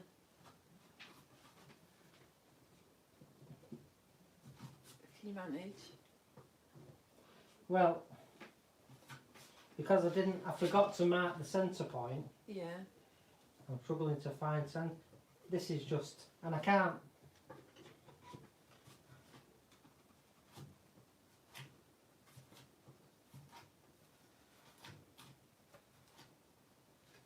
doesn't look too bad. That look alright.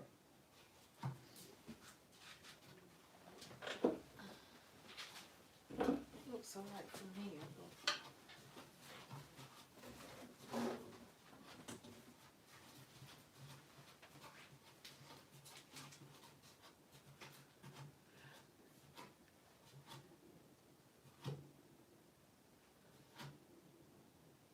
I'd say you're not far off there. Let's give that a go. Okay.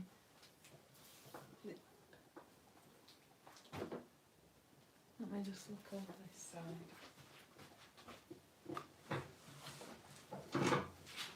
Stand clear.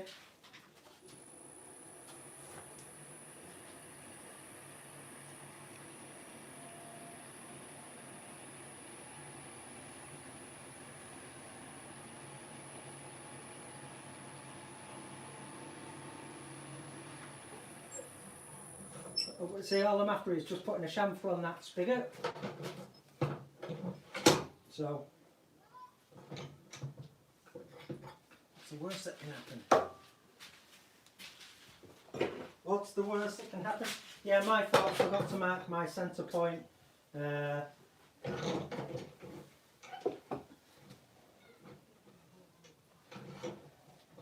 So, we'll see what we can do here. We'll see what we can do. Just make sure. Just gentle. Mark, the gentleman Woodturner says tiny bit of run out.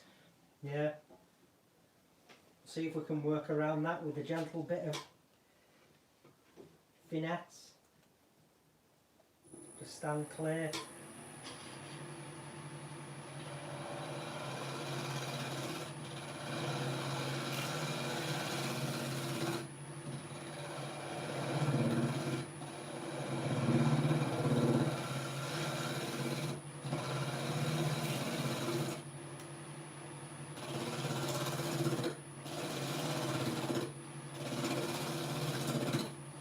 Nibbling away.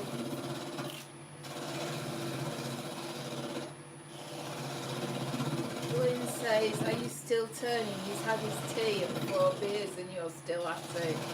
I'll ask him.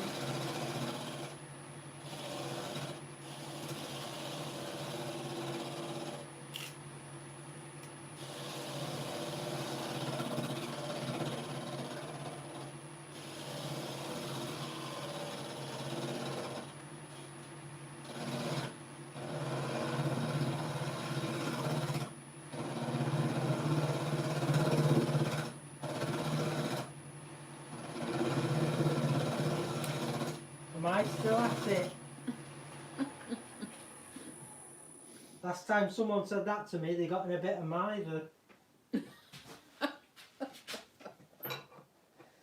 Mentioning no names. I bet he's going, who's that? Who was that? Who was that? Who said that to you? Oh, yeah, well.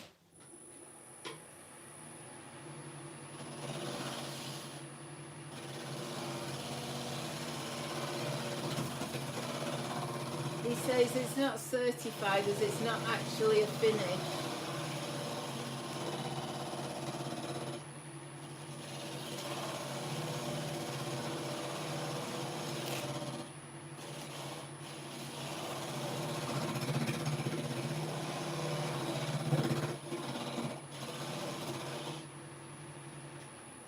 Not actually a finish. Mm-hmm.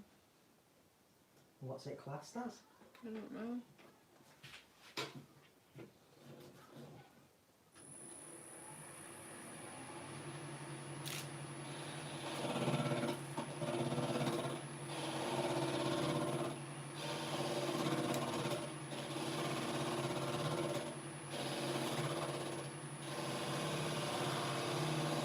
All that's left on the wood is mineral oil and beeswax, so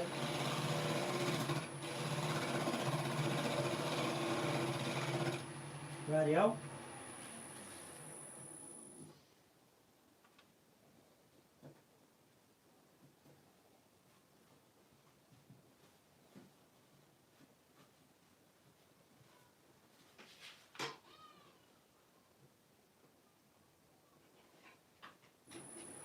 Nearly there.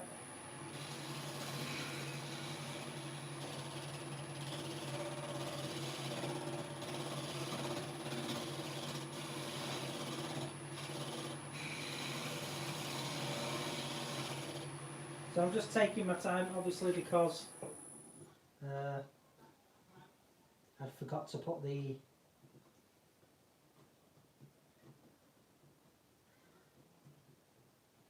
mark on there, so that's cool.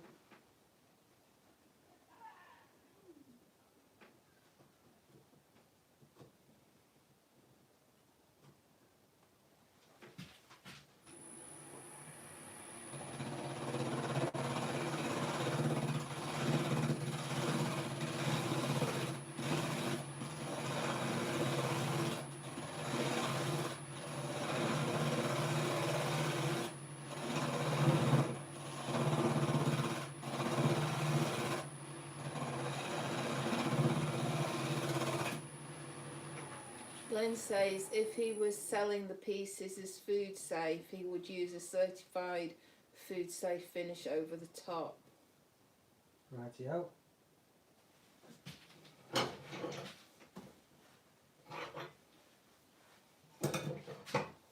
Certifiable.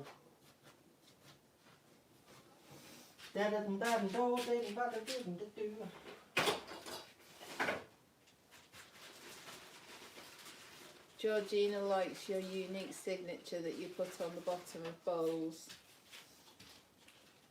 Oh, the spiral.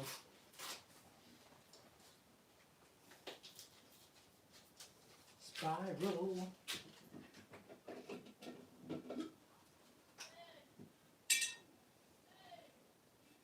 Well, the kids are still out playing outside.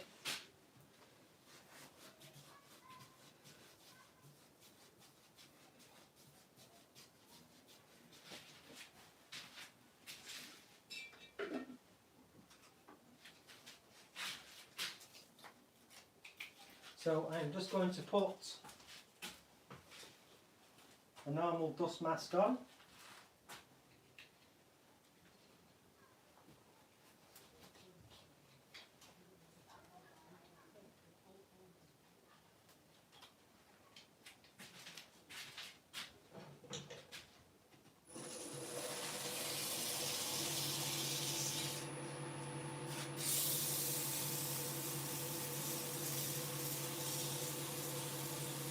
Just tidy this up.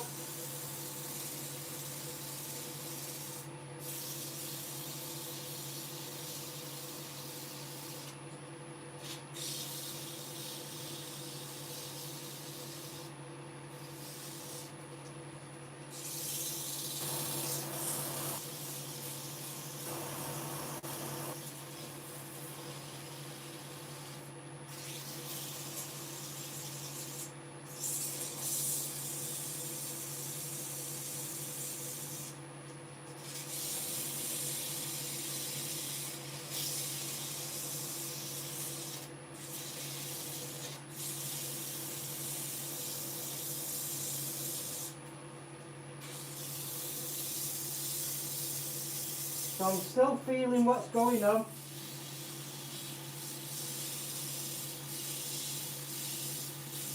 Are you leaving the spigot on as a foot? Yeah, I'm tidying it up.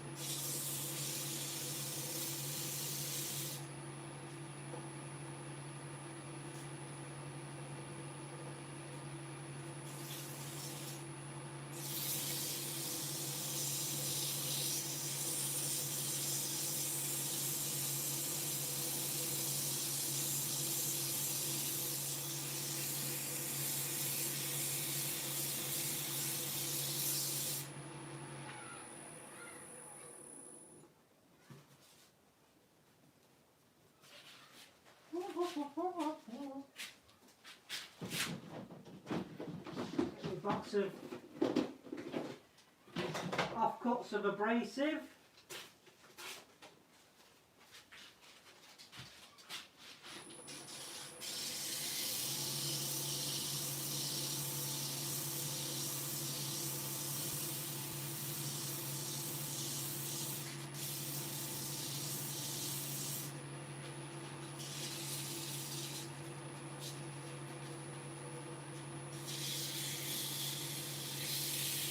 And again, just feeling what's going on, taking my time.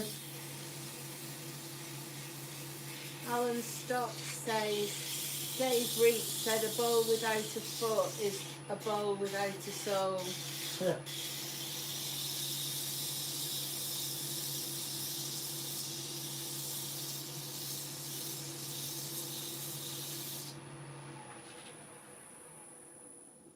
A bowl without a soul, indeed.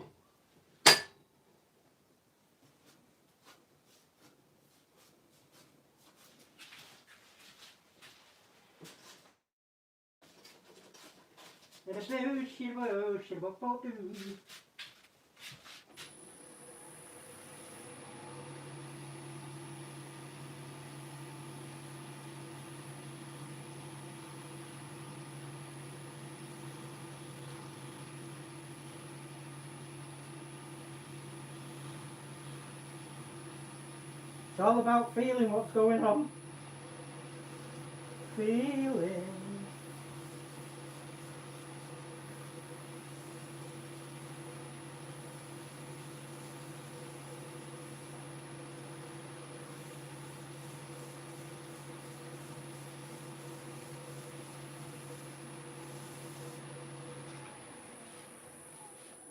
So I'm just concentrating on the chamfer on the foot at the minute.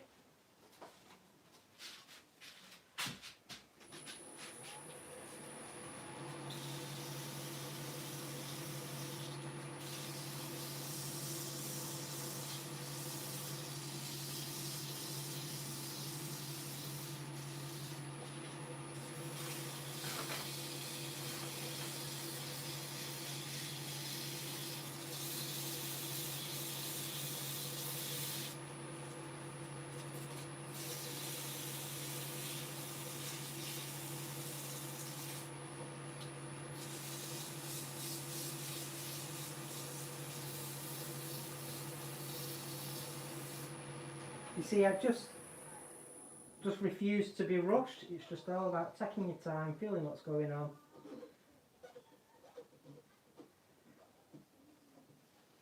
That's feeling good.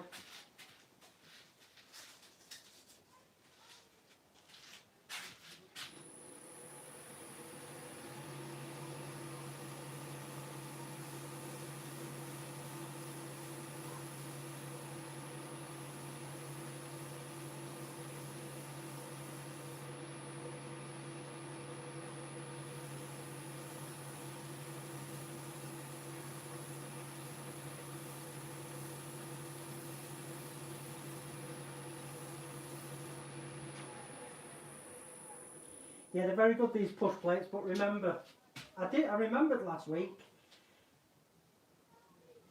to leave yourself your centre point with your tailstock before you get to this stage. But it's a great little device.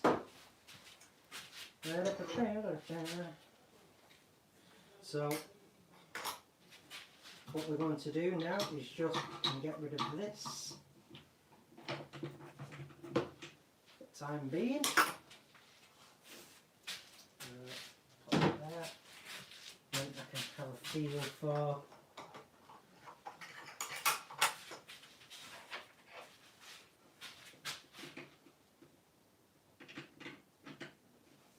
I've already done that. What I'll be putting on in a second now is just my little standing attachment, and I can just flat off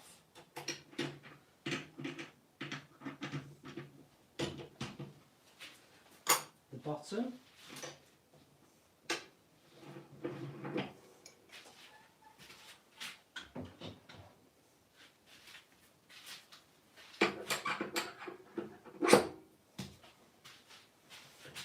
All this stuff.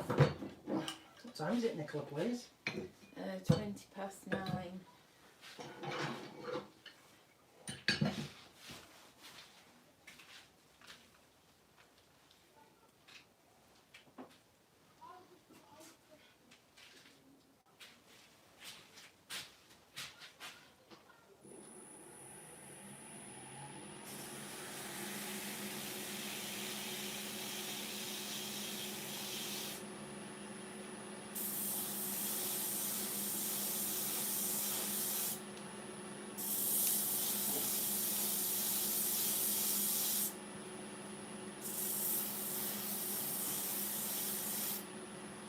So I'm just working on this tiny little foot.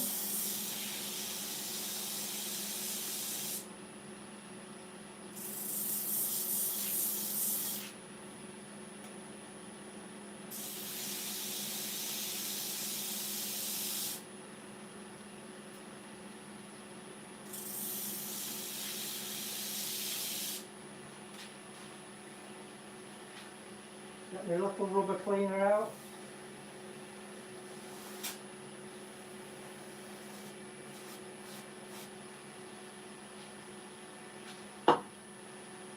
Need a bit more.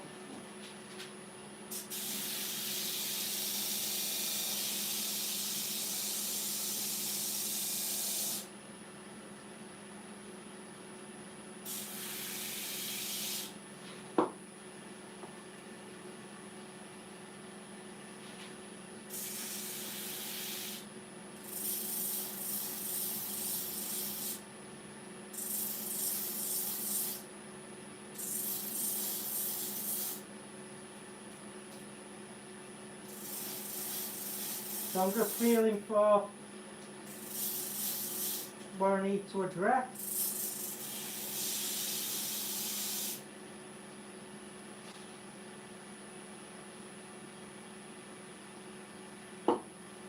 Right, that's sitting flat now.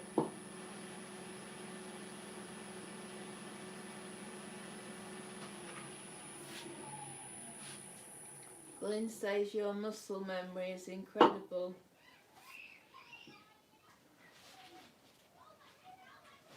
Me like that.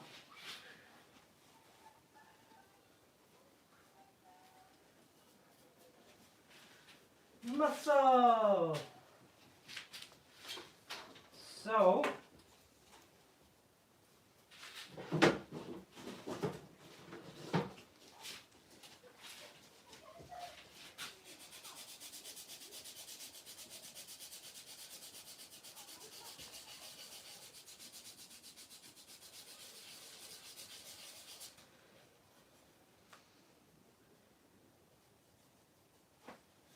what I'm doing now is just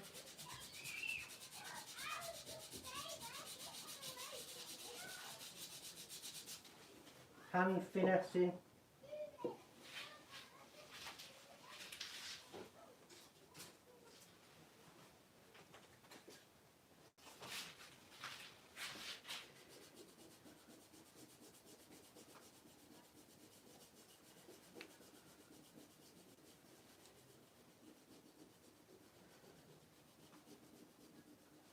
Make sure there's no rough edges.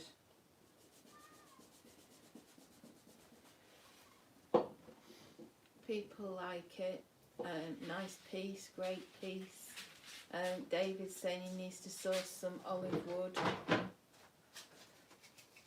Yeah.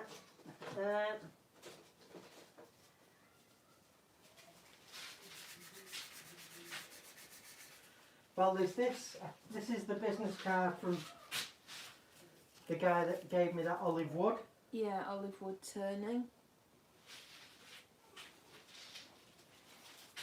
Yeah, he's using Italian olive wood, and you can get it here in the UK.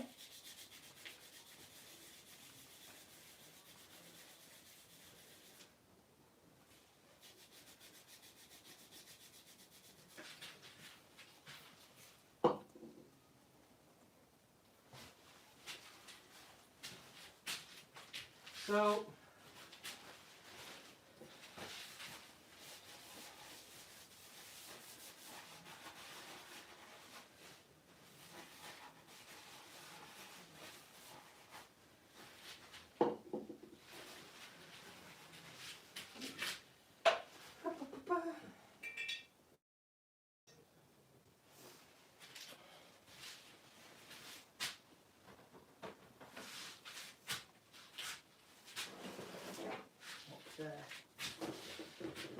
Kelly says next time she's teaching an art class, she's going to have her students watch one of your videos. oh, that's cool, thank you.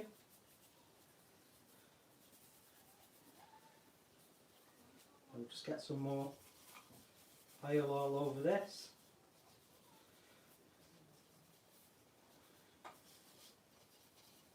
Lynn says, great job, Chris, as always.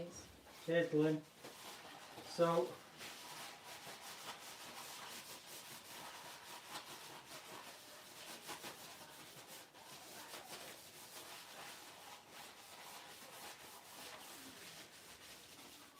Emma says that's really beautiful. thank you, Emma. Stephen Mellor says top job, Chris. So, that's the olive wood rematch. So, you'll have to tell me when I'm in frame, Nicola. About there, yeah. So that's the side profile, and then you've got the I've chamfered the foot, the spigot, Yeah. and then obviously flattened it off. Do you ever buff on a wheel? No, I just do it all by hand, but I do know about buffing and everything. We're working in the car trade, but yeah, the piece that I finished yesterday, my sort of like decorative bullet that was airbrushed and then lacquered, and then I flattened it back by hand and burnished it. But yeah, I know all about buffing, but I've never owned a lathe powered buffing system. Bespoke says, think you won the rematch. Yeah. Richard says beautiful. Daniel loves it. Leona says absolutely gorgeous wood. Kelly says her 12-year-old son Samuel says, I hope that someday I will be that good. You will, Samuel. And let us know how you go on, mate. Colin says looks fantastic, Chris. So yeah, after this was my last piece of that Uber Punk kit, although it didn't have the character and the inclusions and all the checks, it was still something that I was wary about in the background. But yeah, just a simple shape, kept the foot on it. So again, food safe, so it's a nice little thing to have knocking around the kitchen. You can put whatever you want in it, but I'm sure it'll end up in Nicola's study. It'll be a fine stationary receptacle, or maybe when Charlie gets round here again after lockdown, maybe I can give it Charlie for on his computer desk. Josephine, a friend of ours, puts pick and mix in hers. Yeah. So maybe Charlie can hold it up, Chris. Alan says. Which way? Don't know. You're in frame there. So can you show us the side profile with it stood on the foot? So, making me work for a living. Is that in frame? You just have to give me a minute. Yeah, it's sort of, you can't really see the base though there. How about if I just... Yeah, that's a bit better. Yeah, it's just in a bit of shadow. Steve Coombs has super chatted you. Looks beautiful, Chris, well done. Thanks, Steve. James Casti, well done, Chris, got to fly now, so good night all. Good night. Looks like it's floating, Leona says. Floaty, floaty. Yeah, cool. So there you go, folks. Yeah, that was my last piece of olive ash, and yeah, I just had to do one more go at it to make sure that we're back in the saddle after the olive ash spanked my backside last week. Well, tried to, because it was success. Yeah. And, it was just playing hard to get, wasn't it? But we got it in the end last week. But there you go. So awesome. So that's it, folks. Thanks for hanging out with us again tonight. Really appreciate it. And thanks for the super chat, Steve. Really appreciate that as well, my friend. All goes towards keeping me in the workshop a bit longer. And yeah, don't forget to like, share, comment and subscribe.